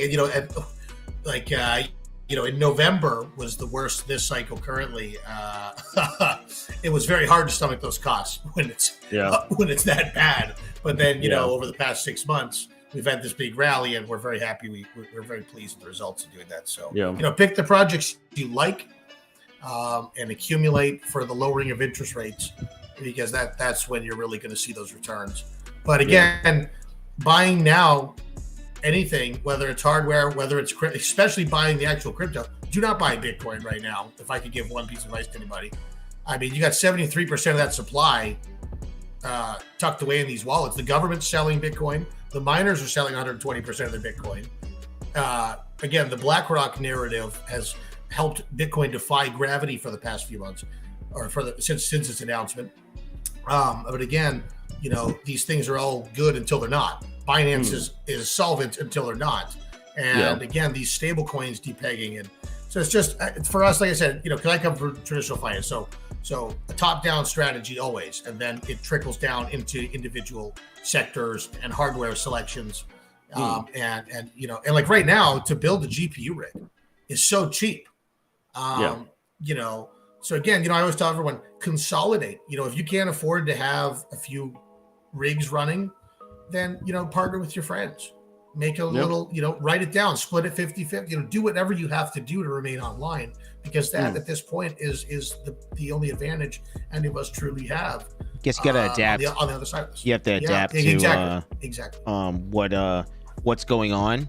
But I'm famous, my famous words, time will tell. That's I always say that, right? Because I'm not gonna go ahead and go crazy and just basically I'm not a YouTuber / business owner that's going to do the first thing that comes out. I wait, I stay back, I look around, I make my assessment later on to see what everybody else is doing. That's what I personally do. But there's a lot of content creators, and it's great that they'll do the first thing, something comes out, they try it, you get information from them. So that's how I basically, do my research. I never will do something first before anybody else. Really quick, Retro Mike Tech, $2 super chat, +1 happening. It's happening, right? What do you say, Mike? The happening. The happening? What's the proper terminology? It's the happening. You need to say both 2 words. Well, it's like an event. That's what people would call it. The happening. There's a website called thehappening.com, I think. Okay, so the happening. All right, so it's the happening is right around the corner. I don't know. That's since 2016. Ever since I got into that, I just see Retro Mike's backing me up. Yeah, happening. Retro Mike Tech gifted 5 of the Veteran Miner memberships. Thank you so much, dude. I appreciate it. Like I said, as you were saying, the community is perhaps the best thing about this space. Right, is how everyone works together and helps each other get through it. And just make your own assessment. Get all this information from everyone, and there's just a massive amount of information that's out there, and you just have to do your research. Those are famous words too, right? Do your own research, and then make your own assessment. Just because this one has all these ASICs or whatever the case may be, doesn't mean that you need to go out and go buy all these ASICs. Maybe ASICs is not for you, or this one has about, 4090s, a whole bunch of 4090s or whatever. I'm just gonna make it just an example. And then you're trying to over leverage yourself, and you're like, you know what? I want to be cool, or I want to have all this stuff. Just do what your pocket can do, And that's the problem. 20% go over what they do. Yeah, 20% of your returns are going to be, 80% of your returns are going to be generated for 20% of your hardware. And so far, If you mined Caspa with your GPUs, Nexa with your GPUs, and Dynex with your GPUs, you have outperformed substantially. And if you haven't, and plenty of people called all three of those projects a scam, and those people are now underperforming, right? So we'll go into the back half of this year, and I'm sure things change very rapidly in the space. But so far, that is obviously hindsight's the best investor, right? But that's what we have in the first half. So looking forward to the second half, we'll see what changes. But so far, that's the scoreboard. Yeah. I think I don't know what's kind of nice with everything going on now with AI and stuff is you can kind of convert these open air frames. I have about I think I have 10 R8s I have those hosted at Terra. And then I still, on top of that, have about 6 open air frames that are, I think all of them are pretty much 3070s and 3080s. But to convert those to like an AI or proof of useful work, I mean, you really just need a motherboard, a CPU, RAM, and these other generation risers to do so. But I think it all in, it would probably only cost around $600 to like really convert these things into like these AI machines. And last time I saw, I think it was earlier today, like 3070s, it's not comparable to 4090s, but they still like rent out for about 10 cents an hour. And that is a lot more than what mining is doing right now. So it might be worth it to kind of do that, because if you convert all these open air frames and everything like that to AI, you could still mine crypto on it. You know what I mean? If it comes, the profitability comes back and everything like that. So I don't know. I've been thinking about that a lot recently, kind of switching those over at least. You can't do it in Octominers because it's all 1x lanes, but these open air ones you can. That's how these AI guys are doing it anyways. All these things are like the the Veta frames, the 8-card ATX power supply, that route. So I would say start off small, whatever you have laying around that you can make work, to see if it's for you, right? Because when you first started GPU mining, Mike, did you buy a crap load of cards, or you got a couple or a handful just to see what it was all about, right? Yeah, I started with a buddy in 2016, and we started with a 6-card GTX 1063 gigabit cards. Right.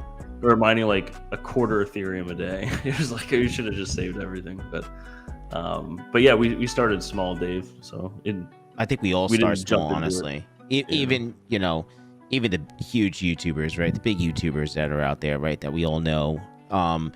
Everyone started somewhere.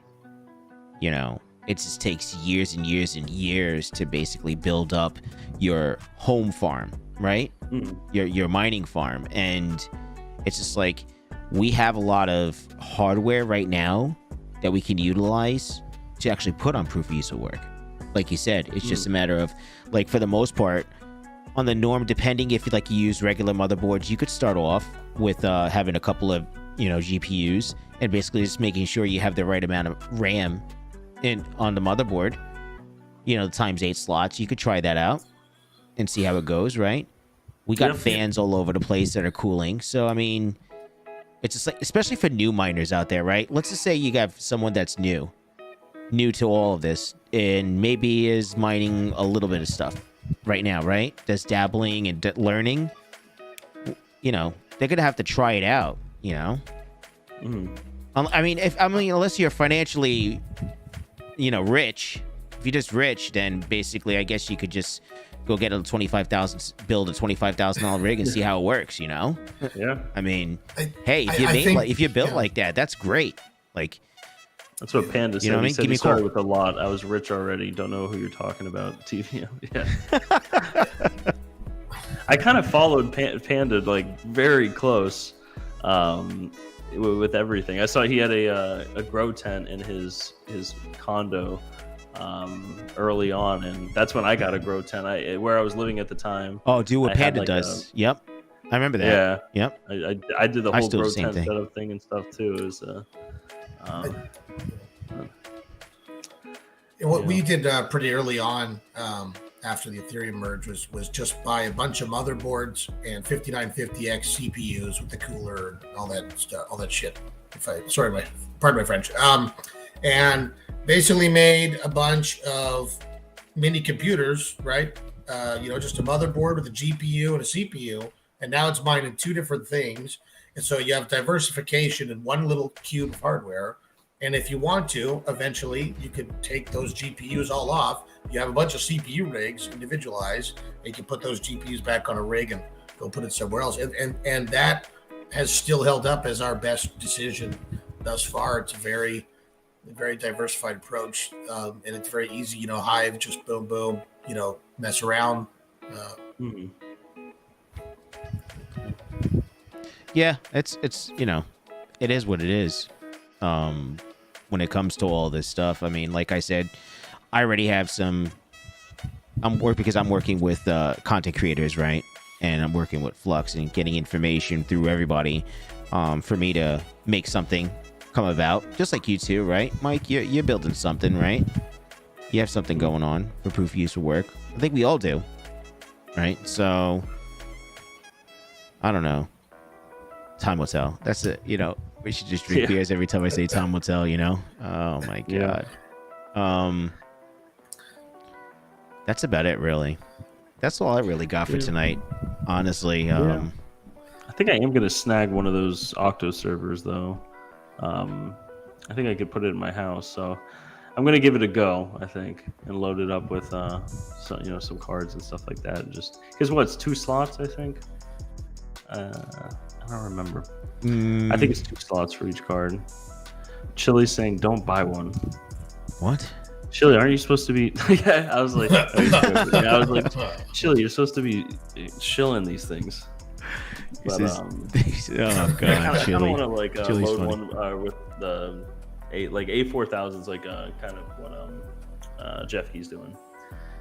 Cards that have a lot of airflow. Yeah. So what's the A4000 go for, Mike, on this day and age right now? $600-700 bucks? $600. Is that used or new? It's used, right? I think it's used. Yeah. I think that's it. That might be the A5000. I don't know. Yeah, I kind of want to go that route with it. And now that the CMP cards I know are 1x or 4x or whatever, that's not going to work. The only thing I don't like on the Octo server, I'm not criticizing it, Chili, I promise, but it's the 3.0 PCIe lanes. If you ever want to add in future cards and stuff, they can utilize that and actually saturate those lanes. But I think if you're just loading these things up with 3060s and stuff like that, and A4000s or 5000s, it's it'll be fine. So yeah, CMP Gen 1 4 lanes. Yeah, that's crazy. I didn't know that.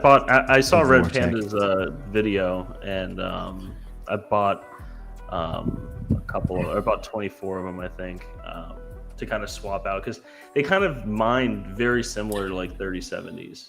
They were very close. So my idea was I was just going to, and I think they were $145 or something landed. So I could sell at the time 3070s for around $325. So I could swap all of them out for a card that's very close to it, and pay for it all. So yeah, Panda, I have 24. If I may ask your opinion. Oh, sorry. Yeah, go ahead, Panda. If I may ask your opinion on something, so this is at least my outlook for the GPU, but so we chose not to go with the proof use for work only because whether it's Caspa already on ASICs, Nexa is going towards ASICs. Dynex is over half already mined, and what have you. There's really going to be a shortage of good core holdings in your portfolio to mine with your GPUs, at least in the short term. So the way we're just going to mine those until Bitmain, because they have those minimum order quantity contracts. So after the Caspa, they will release the Nexa. they will release the other ones. Yeah, they'll take it off matter of of itself if, it's that's just already mining, and then make it look new, and then ship it. Yeah, and delayed as well. Yeah. Yeah, exactly. And but so basically, while we wait to see what the POUW situation is, how it all plays out, we want to accumulate some of these coins with our GPUs, so we don't have to dump 20 or 30 Canadian on these large ASICs that take 3,000 watts. And next thing you know, you can't even, use the microwave in your house. You're going to blow a fuse, right? So,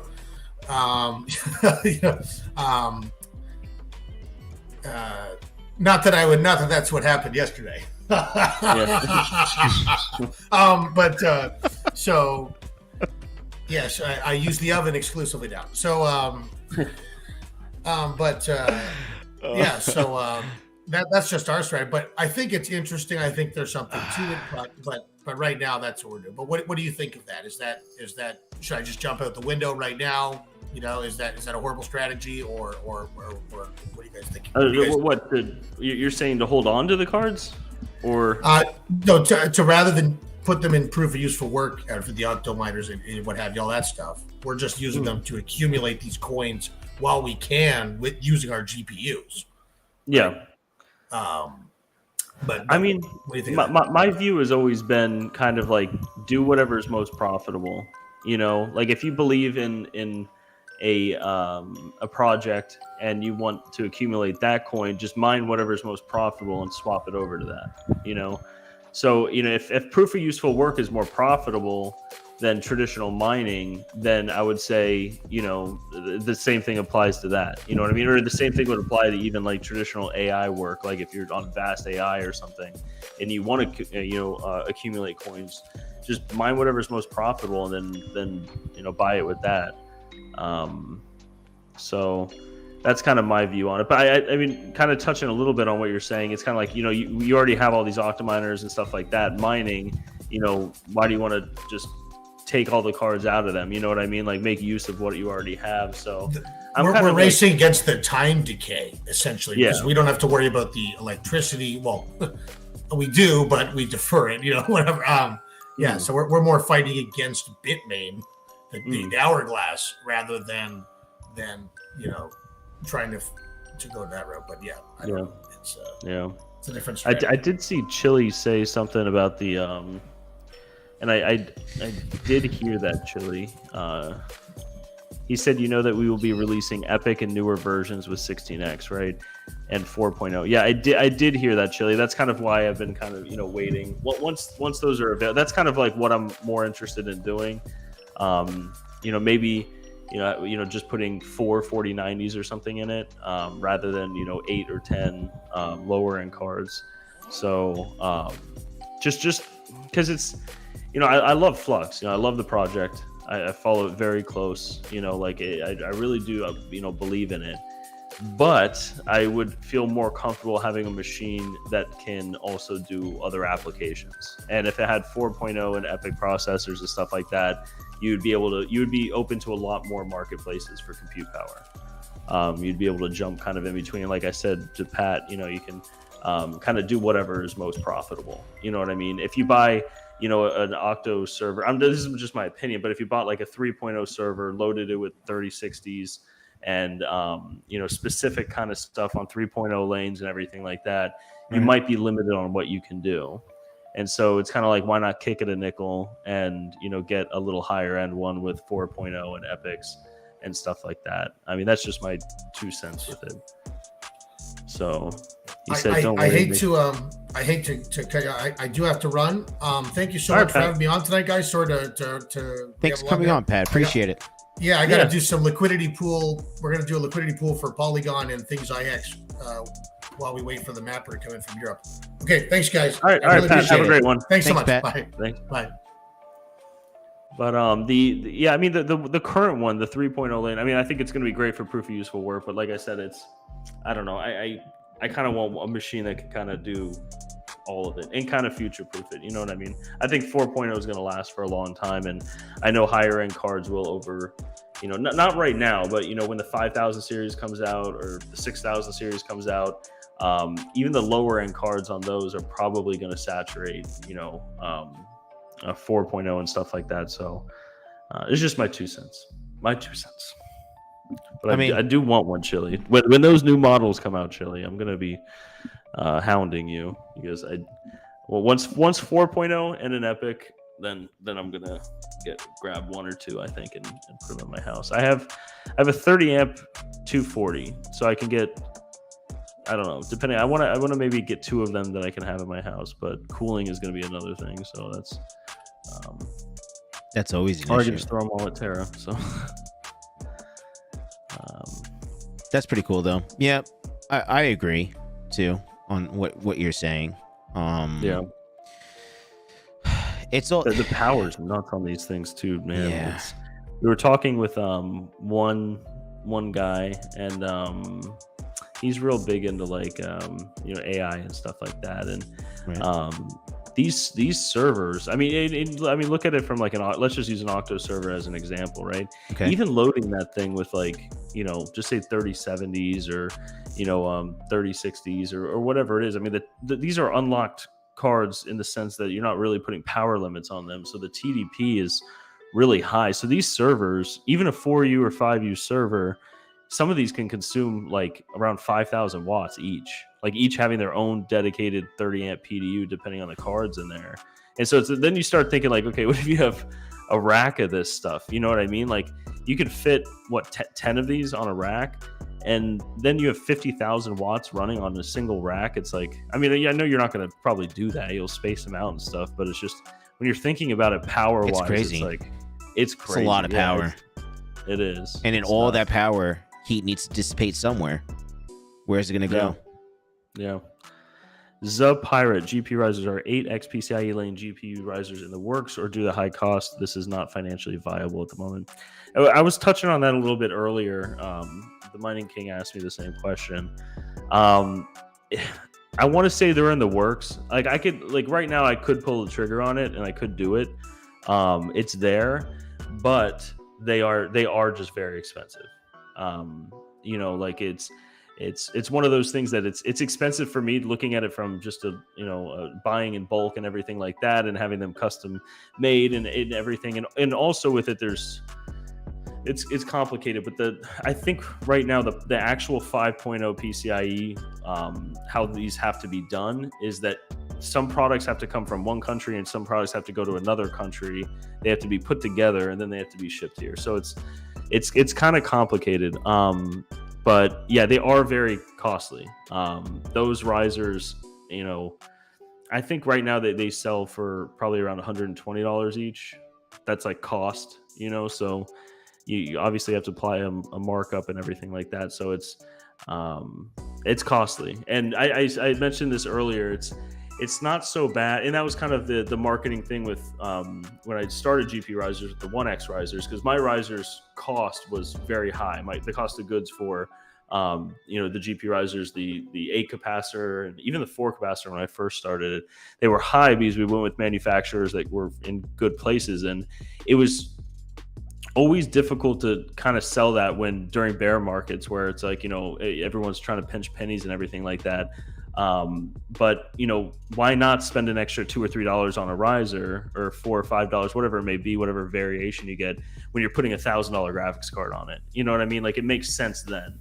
So what I'm getting at with these new generation risers is, $120 is a lot for a riser, but getting those full lane speeds, I mean, it takes a lot to do that. It's not just a USB cable going from a 1X to a 16. But so if you're loading up 4090s and stuff like that, it makes sense. You're putting an $1,700, $1,800 card on it, but to do it and you're loading it up with like 3070s where the riser is going to cost 50% of what the card is, it's not really going to be worth it. That's true. But that's in the sense where I guess now that I'm thinking about it, those you would probably put in Octo servers and server cases that it's a riserless board on there. You know what I mean? And then you could do it that way, because I know that you could put 4090s in that, but I mean 4090s get really, really hot. Let's see, fully electric Mike. So X16 risers for $200. Yeah, that's probably honestly what it would cost. And that's the thing is, over time it will drop. And that's why like for instance, here's these this is the 4.0. I have the 5.0 back. I sent it to a client for testing. That's at my warehouse. But the 5.0 looks just like this. Well, it has like, it's double stacked on the ribbon, so it looks a little different, but it's basically the same thing. And it costs about 4.5 times more expensive. And so then you kind of have to ask yourself, like, okay, is it really going to be worth it to have a 5.0 when you can't even utilize really 5.0 for a lot of this stuff? So I don't know. It's a lot of questions with it. And by the time it is utilized, I think that the prices on the 5.0s will drop a lot. So from a business standpoint, I don't really want to jump into, because, you have to buy these things in bulk, right? They're not going to do custom PCB boards, for low run numbers. So, at a cost of $120 to do that for buying in bulk, I mean, it would add up real quick. And then the prices will drop. I don't think people would pay that much more for 5.0 over 4.0. But I don't know. I don't know. There is one thing I've noticed in the AI field with a couple. I join these random groups on Discord and stuff. Probably half of them are scams, but it's like I've read through one white paper for this one group or whatever that does like this AI stuff, and it's competition based. So it's like like just say you have, I know I'm kind of ranting here, Dave, so let me know when Hold on 1 second. We got a viewer calling. Okay. One moment. There we go. What's up, Patrick? Hey. I like the lights, what's up, man. fellas? Patrick got it all set up. Got the little one in the background, chilling. Yep. I figure that since you got rid of the good Pat, the Canadian and well-read, you'd get the degenerate downgrade. So that's why I'm here. No, welcome, Patrick. Always good to see you. Always a pleasure. I was just, I'll finish up quick.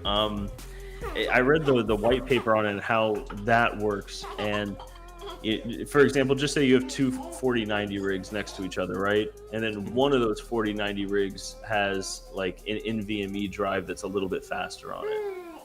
That rig that's built for this platform will get like something like 40 or 50% more projects delivered to it, just because that there's one factor on that's a little bit faster.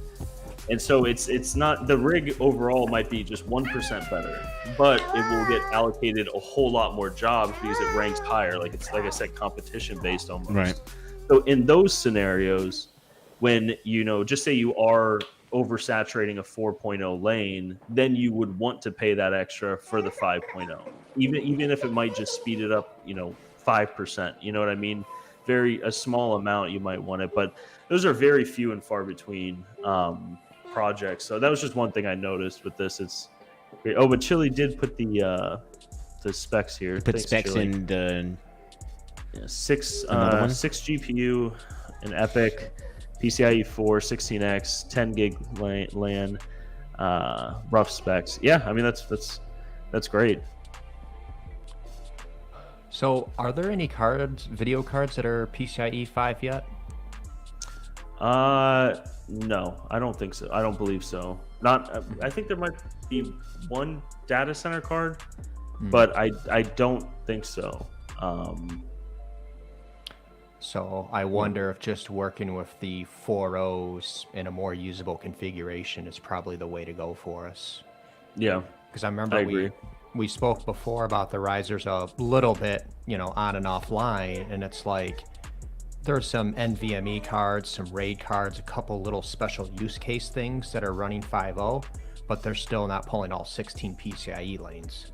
Mm-hmm. So it's like, seems a little early to be trying to bomb that bridge when there's not even a bridge ahead of us, Yeah, exactly. It's what I have also noticed with it, why people would want 5.0 is a lot of these people will send these, whatever you want to call it, AI rigs or whatever, they'll send them off for hosting. You can't really have this just sitting in your house packed with 4090s and stuff. but you also can't really have it shipped back and forth, and you can't really go there to swap parts out and stuff like that. So they would pay the extra premium just to have it, so that whenever the time comes, then it would be better. But I guess if you have to upgrade the card anyways, you got to take it out anyways. So I just know that these guys really like to future proof this stuff on the AI side, at least.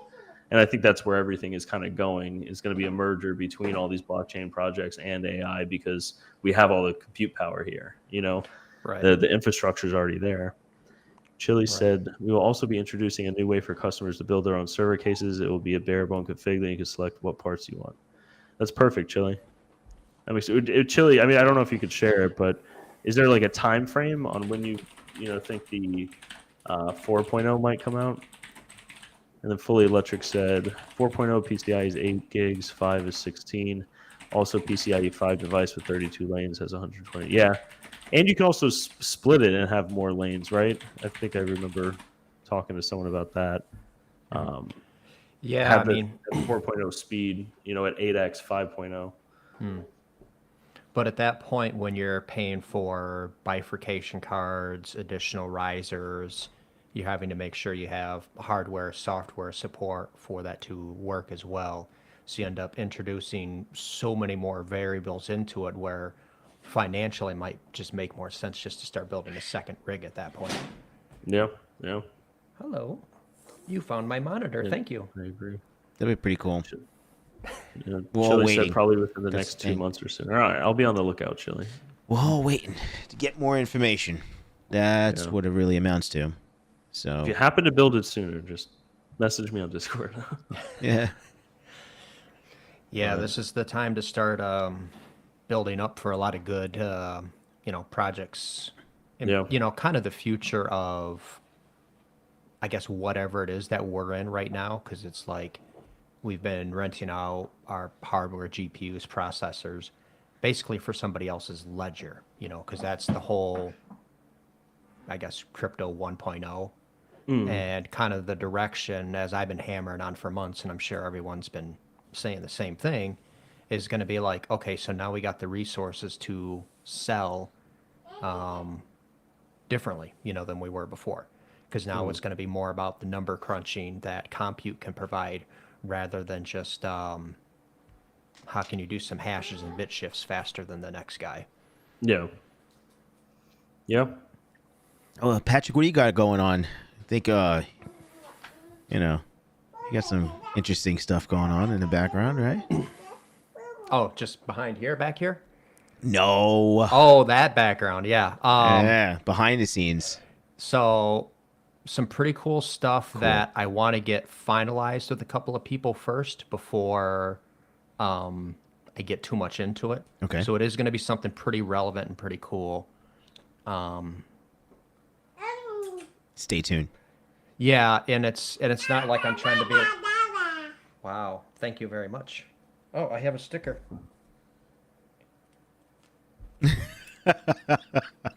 She gave me a sticker. Where the fuck is the camera? Can you read that? She gave me a sticker that said homeless, and she put it on me. You are really my daughter, aren't you? Yeah, the troll in training, 2 years old. She looks at my beard. She's like, you get a homeless sticker. Nice. But it's just more of kind of, I guess, kind of getting all the ducks in a row to make sure all the numbers and everything makes sense first. But yeah, stay tuned. It'll be a cool discussion pretty quickly here, for sure. Yeah, nice. Yeah. A lot going on. Tons going on. Yep. Oh yeah. It's crazy. It almost feels like back in like 2020 or 2020. I don't know when the last bull run was. Was it? I think 21. It's just so much going on this time. Gearing up. It's exciting. Waiting to gear up. Like we're all gearing up right now, basically. Yeah. And seeing what's gonna happen, and everybody's just waiting. Yeah, and like the whole I guess the kind of proof of useful work buzzword, that Flux adopted, and we're just kind of using as a general term, I suppose.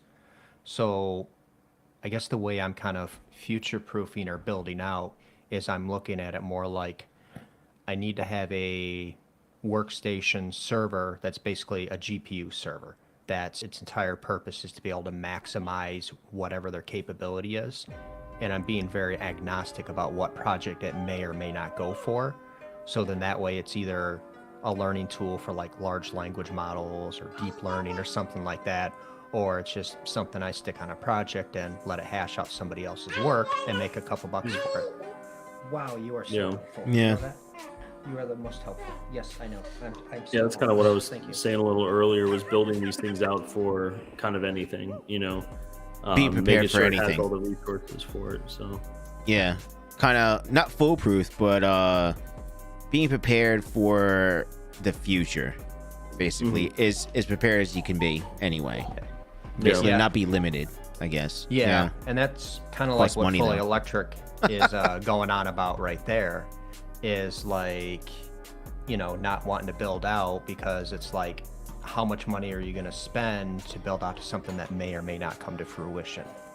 Yeah, Which is well, why I have to lie to myself saying that I'm going to learn about large language models and all these other really cool things. That's why I'm spending the model on this hardware. Incidentally, I can use it for Flux. yeah. Yeah. Yeah. But these, that's exactly. I agree with you 100%. That's kind of where Yeah. I'm exactly at. Patrick is building this out for any of these LLMs or anything like that. But also, if proof of useful work is going well, you know, pointing it towards that, kind of an all-in-one machine. So, I know one guy that I speak with him kind of regularly. He's into the AI and all these different, you know, models, learning models, and just tons of stuff. It's crazy. But what he does is, if you build out your servers, he kind of just manages it, and I think he takes 20% off the top. But you know, he said even with like normal hardware and stuff, like, again, you need like the full 8x lanes and stuff like that for these cards. But you know, he connects up to your network and does full management of this stuff, and you know, it's way more profitable than mining. So maybe there's something there too. I think it's kind of one of those things where he just switches it between a bunch of different projects, you know what I mean, that, you know, need this stuff. Yeah. So I don't know. It's crazy, but basically, like you said, Patrick, building it so that it can be used for multiple things, Right. not just one project. Yeah, and I know like Oval Bore and a couple other people will be kind of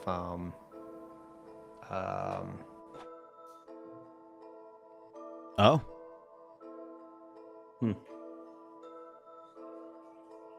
He was going to Well, it say looks like something. Patrick. Yeah. I'm Okay. sure he'll get back. I'm trying to read the chat real quick while Patrick's reloading back. I get that. There's so much up in the air. Fully electric. Yeah, best to build it with the full 16 4.0. Yeah. Huh.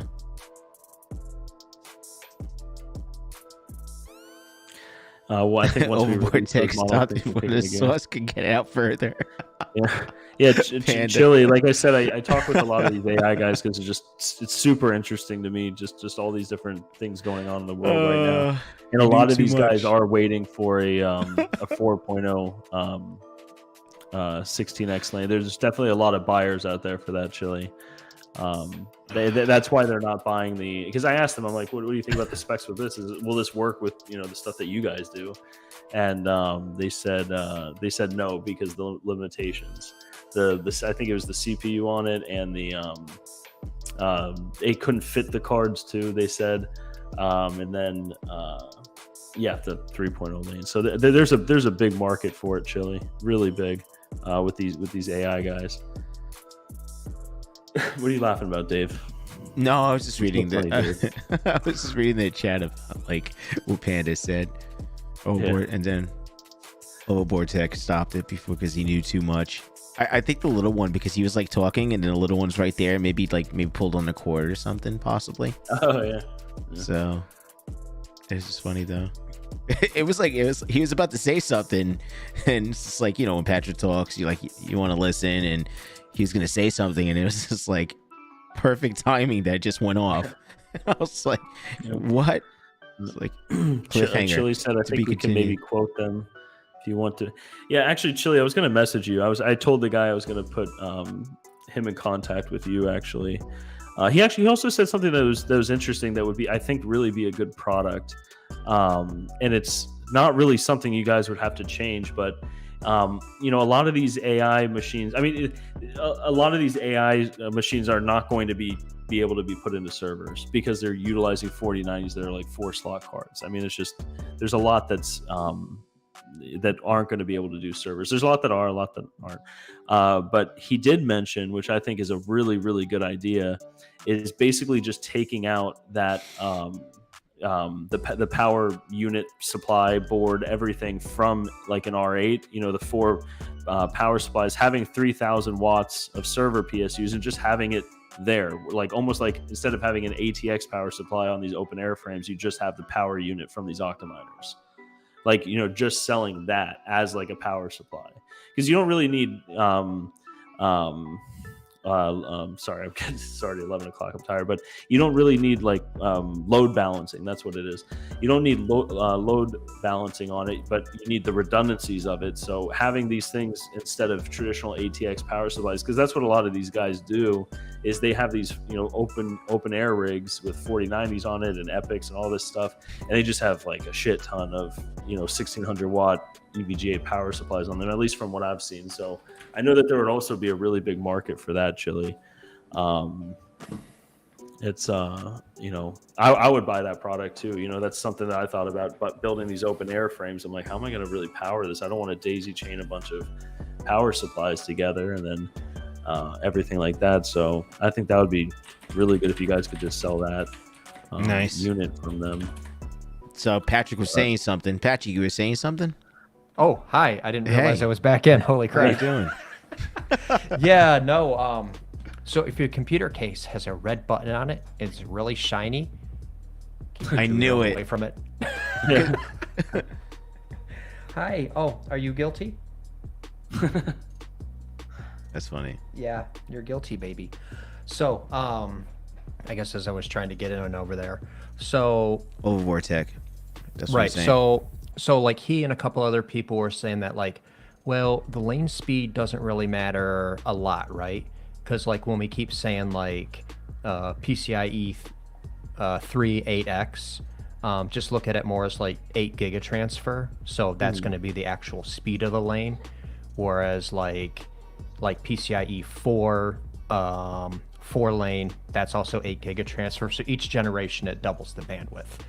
But kind of getting to the point there is, if you're loading some data to the video card, letting it process and offload, the smallest use of your time is going to be the I/O, where you're having to put data on the card and load data off of it, unless you're doing parallel tasking. So if you're doing parallel tasking where you're having, say, like all 7 GPUs act like one GPU, well, one GPU is going to be kind of dedicated as a master with its 6 slaves next to it. So that one's going to have to pull all the data itself, aggregate it, send it to the cards, receive it from the cards, process it, and put it back together. So in that specific instance of parallelism, you're going to have all of the lanes available at the absolute maximum speed, because it's going to saturate it when it goes to communicate with the other video cards. But that is a specific AI use case. Yeah. Interesting. Yeah. Pretty I'm good. trying to read. The AI rendering test. Retro Mike said the AI rendering test that he ran, Hive OS, had some real interesting results. Do tell. I know nothing about that. Yeah, what is Retro Mike? What you want to go a little more into that? Yeah, Retro Mike. I think he should just come on and talk it out. Yeah, It'd be a lot easier. That's right. You should come on, Retro Mike, and let's talk about it. Yep. Get that sweet, sweet Southern accent of yours up on here. Everybody loves it. It's like, oh, there's like one Southern gentleman in the entire community, and it's terrific.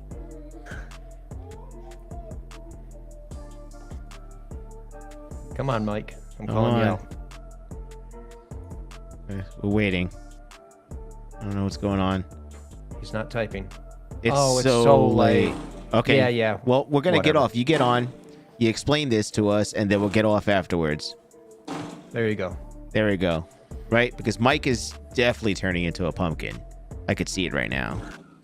I think that's just orange glow. Or is the tan. coffee coming in? Is the coffee kicking It's in now? empty. And It's empty. Anymore, I'm not gonna be able to fall asleep. Then I'm gonna be in that weird trance state, you know, where your mind is awake but your body's not. Come on, Retro Does Mike. everyone else get that? We're waiting because we're about to close up, but we just wanted to get some information on that. We want to hear from you. Well, if he gets on, I mean, I can stop paying a certain Canadian woman to not speak to him.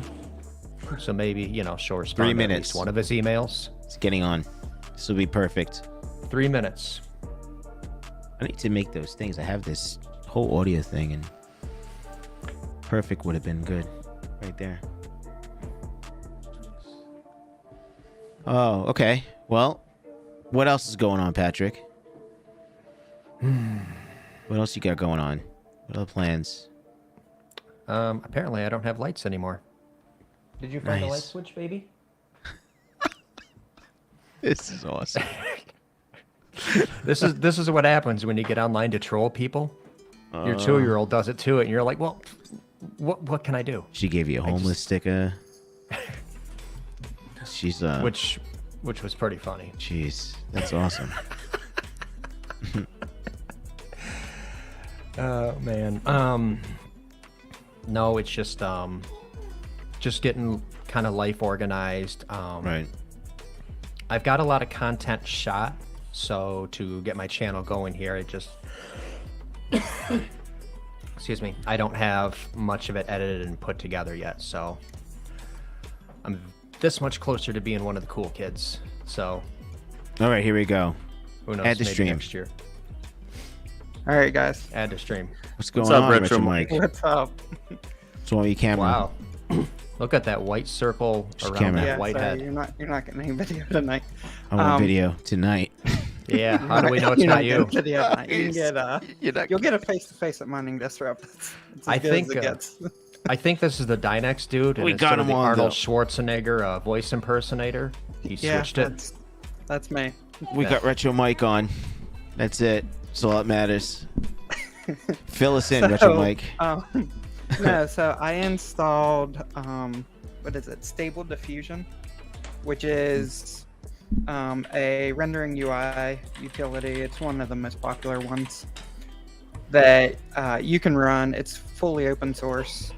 It can run on pretty much any Linux distro, but there's also a web UI piece to it.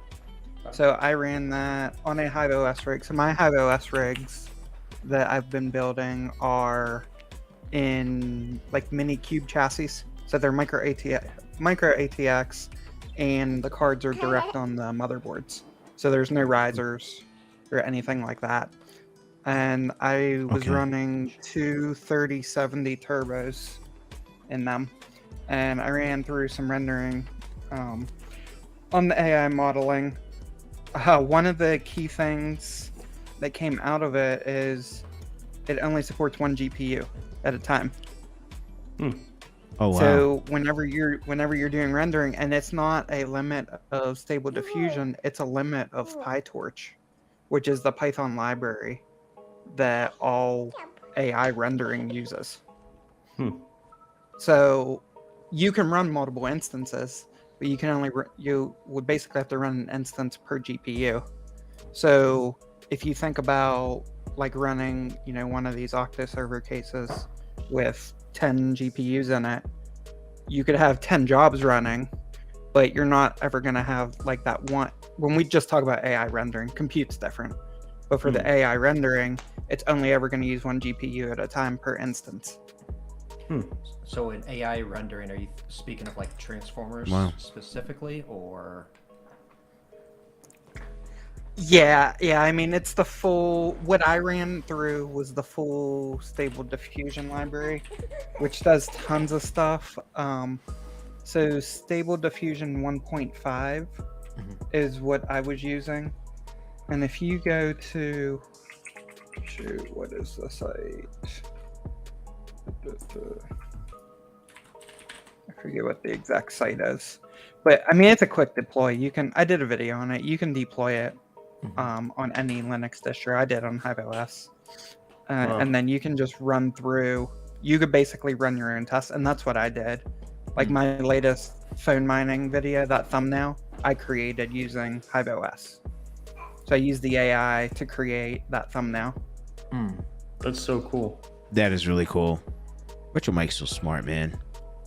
Yeah. It makes your own like private instance of Stable Diffusion, right? Yeah, Just for yeah. You run personal your own use? private instance, and That's like I said, you awesome. can run multiple. So if you want to run like the sampling, you can do that. Like you can run 2 instances of the sampling at the same time from the same system. Well, it's yeah.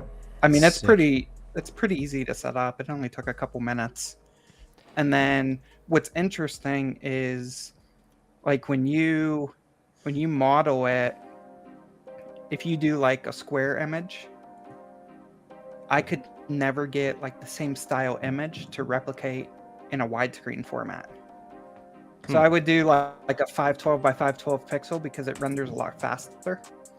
But then when I wanted to do the thumbnail, like when I found an image I liked and I wanted to try to replicate that in a 1280 by 720, I couldn't. That's interesting. Because it's that random. That's Like you crazy. give it, it's basically, you give it text input. So you describe what you want the image to look like.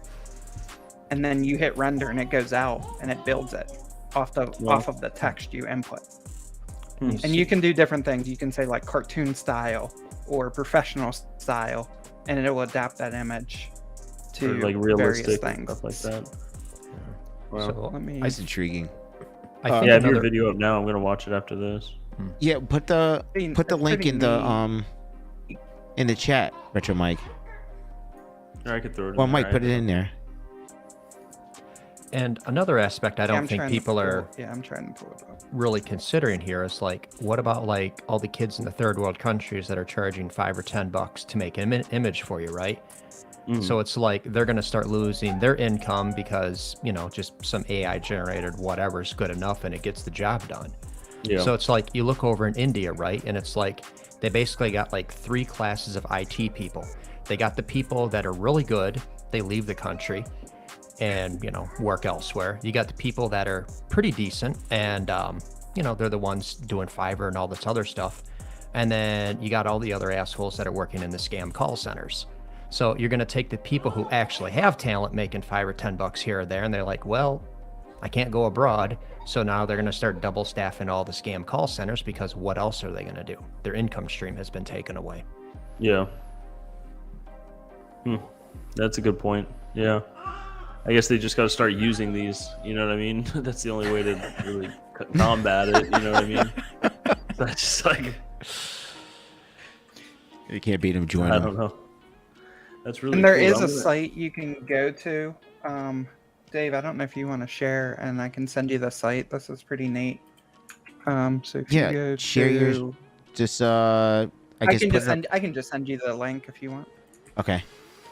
Let's see here. Send it in the private chat. You just want to pull up that Does it- website. Does it take these images a while to load up with just one GPU, or is it relatively quick? So the rendering, I would say Did you send it to me? 20. I sent it in the private chat. It's the lexica.art site. In the It's on StreamYard. StreamYard. Yeah. I just noticed that there's a StreamYard. chat too. I see some stuff from There's you. a chat Patrick, in on his, there. I Oh just my noticed god, that. I never even knew this. Neither did I. Oh my goodness. Sorry, Mike. Yeah, so sorry, what was your question? You were asking, oh, how fast was it? So like 15 to 20 seconds per image with a 512 by 512 pixel. When you jump up to 720p, you're taking like a minute to 2 per image. So this right So in here. a situation like this, I guess like a 4090 would be ideal then, right? Yeah, We so usually I have one card. ran some A2000s Wow. and I ran some 3070 turbos. Oh, yeah. So Dave, what to do is if you Oh, this is go ahead and sick. close out of this, go back to the search box. I'm all about the eagle. I got I off track know you here. Okay, let's are. go. Scroll to the top What are we doing here? and click the little settings icon to the far right, on the right side of the search box. Oh, the little thing here. Yep. Okay. And then see that drop down? Change that to Stable Fusion 1.5. Yep. And now you can search. So you can, in that search box, you can type anything you want. Like you could type So, Eagle, cartoon I got- style, or I got one for you. Type in Betty Boop. Betty Boop. Oh, that's The old cartoon character. Type Yeah. that one in. I think it's See if you get BOP. Not boob. BOP. There's one line going. we know, That's we it. know what the And we're not now. getting. No, you said Betty Bob. Betty Yeah. Boop. BOP. Oh, hey. Yeah. It's been a long. So Okay, you got something entirely different from me, and that's interesting. you got something different too. You're on the thing. This is Yeah, intriguing. because Retro Mike Tech for the win. the one I got, Alright, so what's like cool is two if you in. so if you click on one of them, it doesn't matter. I click on this. Yeah. See how it gives you the prompt. So that prompt is the text input that you can give Stable Diffusion, and it will attempt to render that very similar. And then you see the seed box that has like the long number in it. Yeah. That will try to maintain that same style. So using the combination of that This is a seed seed right and here. the prompt, Yeah. you should get something similar. But because it's 100% AI generated, you will never get an identical image. You can run that thing 1 billion times, and you'll never end up with the same image. So Can you use What that the seed hell with is a this different stuff? prompt to get the style? What happened in this? Did it, like take a crap?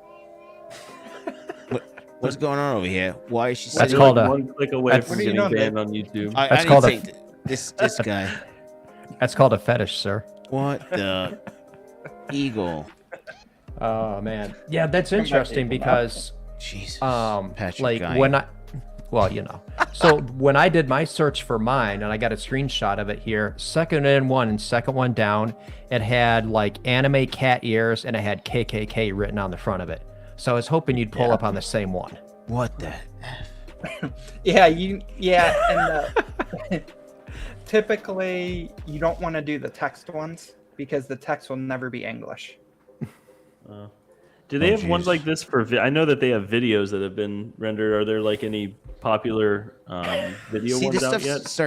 start getting Oh my weird. gosh, Mike! Like I just got to images. You want me to do videos? Well, no, Yeah. I mean, He wants you- let's see how far Yeah. we can get here. Watch your mic. You're slacking on Vistang's Seriously. clock here. I'm gonna make one of these, Retro Mike. Jesus, I'm gonna freaking tag awesome. you one day soon. I want to build one of these. That's so cool. Does Yeah, it use so the much nice of the thing with this, CPU? if you can literally run this on He has to anything, be on here. it will technically render on a CPU, but it'll take like Okay. 15 minutes for a single image. Retro Mike's got to be here. There he is. I knew he was here. Whoa. This is a search on Retro Mike. Hey, go down to that one where he's got the Are you in here, Retro Mike? yeah, the Maybe. mustache and the purple glasses right there. Yeah. Yeah, there we go. That seems pretty legit. Yeah, you got that whole like Freddie There you Mercury go. vibe going there. Oh man. Nice. This is cool stuff, man. It's intriguing. It's crazy. It's awesome. This world is just. Yeah, so this is a really cool site to use just to get the prompts. That's what I typically do. So like when I was creating like the phone thumbnails, things like that, like that thumbnail I ended up doing like fossilized phones like in the desert in the style of Game of Thrones. Like it was really weird to get to that style, but Yeah. you Oh, that's awesome. it's not like you're just gonna plug in, like phone, and you're gonna get a bunch of cool stuff. Like you have to really think about it. Like, do you want cartoon style? Do you want an illustration style?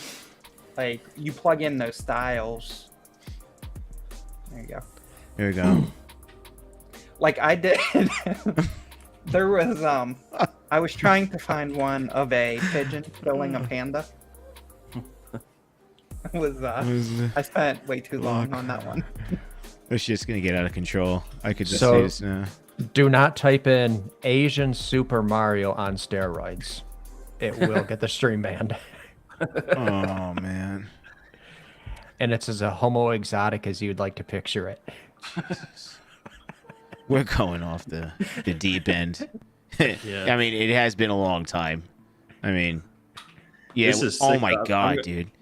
This I'm gonna is- get, I think, like a older computer that I have. Throw it in like a 2U chassis and just put So, like a. Another 1 thing, GPU. Mike, that's really cool that you can do is when you're running this, it gives you, if you pull up the console that the Python script's running in, the backend process is running in, it tells you, it's basically benchmark speeds while it's Okay. rendering.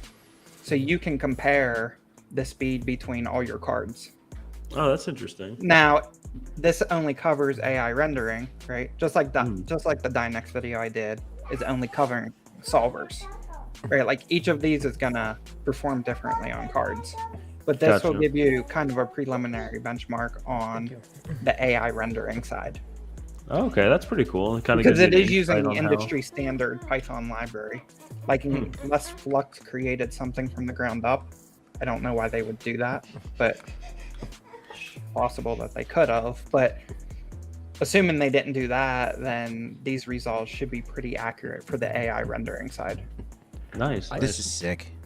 I'd just like to mention that Bacon, Eggs, and Hash made a very terrible point, and he should probably be banned from chat because that is the worst advice that you could offer us right now. Because it's like, if you're going to be too careful, what fun are you going to have in life? We're live. Let Dave Yeah, let the freak flag fly. unleash his imagination. Exactly.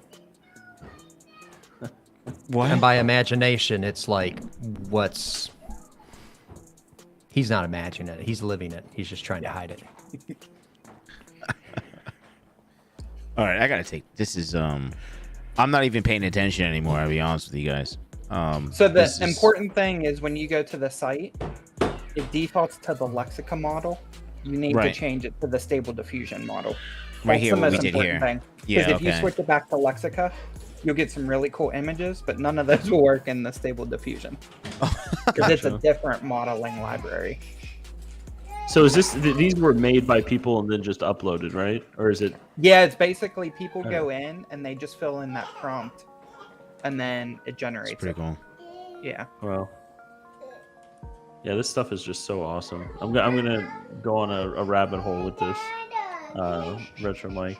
Yeah, I did the other day. I forget what day I created this video. Maybe it was like Monday or something. I was chatting with Overboard while I was running it because we were trying some different things. So the micro ATX board I'm running has an X16 Gen 4, and but the other X16 link slot only runs at X1 speed. And it was weird when I was running. We were seeing some really weird results. Like when I was running it, I'd have to go back through my chats with him. But I tried, when I had both cards in the system, it was almost like balancing the bandwidth between both cards. Instead of running one card at full X16 and one at X1, we were actually seeing like that X1 slot running at like X4 speeds. It was really weird. Huh. Even though when I pulled up the motherboard schematics, it said it was an X1 slot. And it wasn't running, and the X16 slot wasn't running at Gen 4. It like took itself down to Gen 1. Interesting. Even so, I didn't try locking it to Gen 3 in the BIOS. Maybe that'll, I think I had it on auto. So that might be something that has to be done, is it might need to be locked in the BIOS per slot. So is Bacon saying he is a powerful tool or he has a powerful tool? I'm confused by his message. He's saying it's a powerful tool. Oh, so he has one. Very nice. All right, so I'm gonna build one of these out, throw it in my rack, and then I'm gonna bug you about videos. And then I also saw on Twitter they have like songs that are being made and stuff like that. So it's crazy what's going on now. Yeah, they're pretty terrible. I caught a few of them. They were doing them on. Come on, wait, try.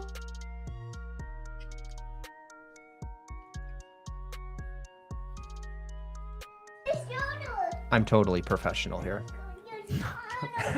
But no, so people were doing a thing where they were putting them on StreamYard, or not StreamYard, Spotify. And then after they...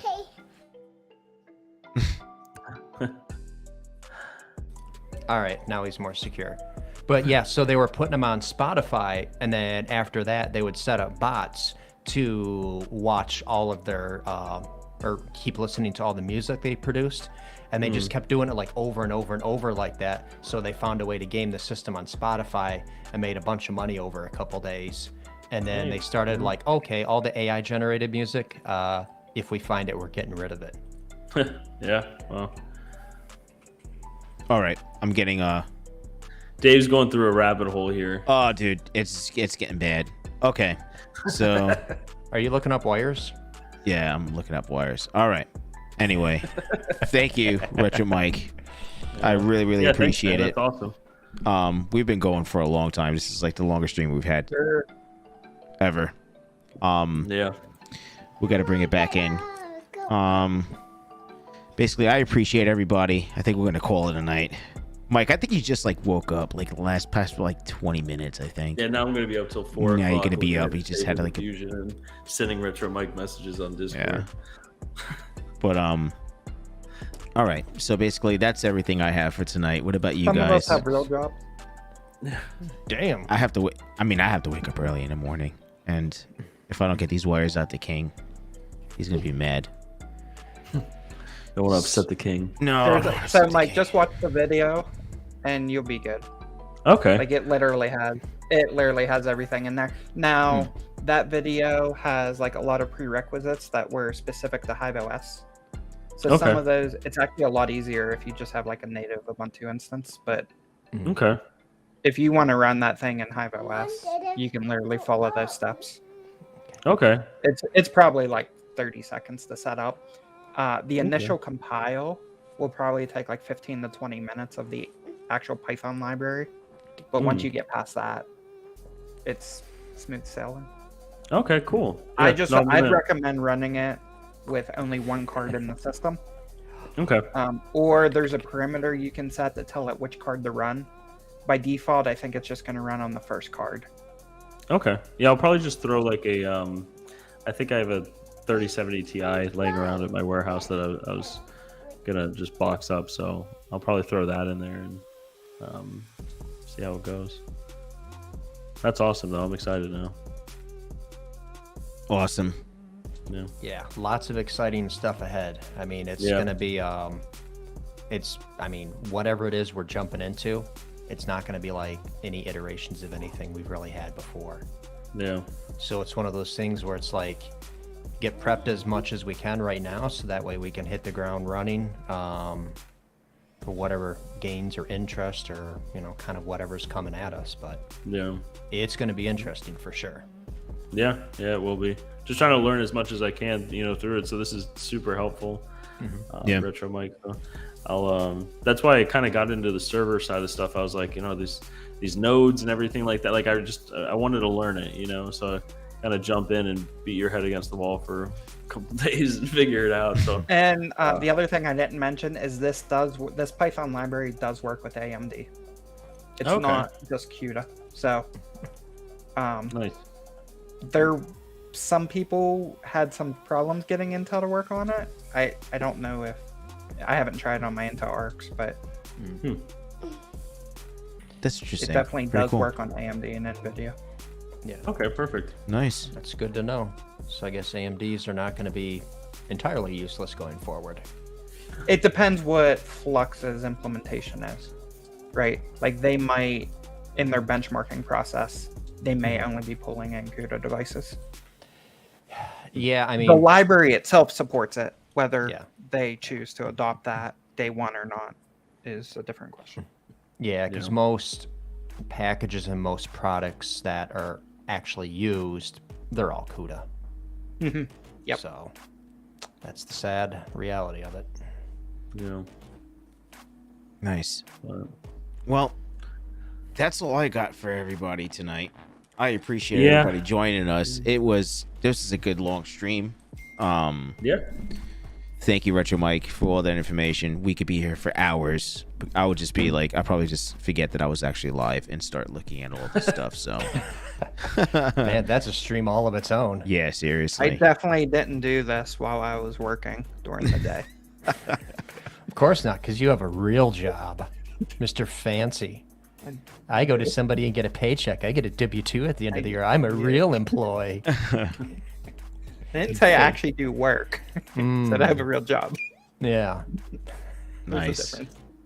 Well, that's all I got for you. So basically, I appreciate you guys joining us tonight, and we'll have next week on Vistang GPURisers, aka Mike, aka Terra. Oh man, that Channel. means that Dave gets to do the live from Mining Disrupt. Yeah, Yeah. Oh yeah. Who is doing it? Is that? Oh, that's Dave. yeah, Yep. Yeah. Oh yeah. yeah. So Mike, Lucky would him. just pack up your 4 monitors, please. Yeah. And bring I'll him to the just hotel. Yeah. Appreciate it. That'll be easy. But alrighty. We'll I'm be gonna on Mike's channel go to bed. next week. Yep. So Appreciate appreciate everyone everybody. stopping by. Hey, and yes, everything like Thanks. Thanks for putting up with me for a while. Much appreciated as always. of course, Always, man, it's Patrick, awesome. always.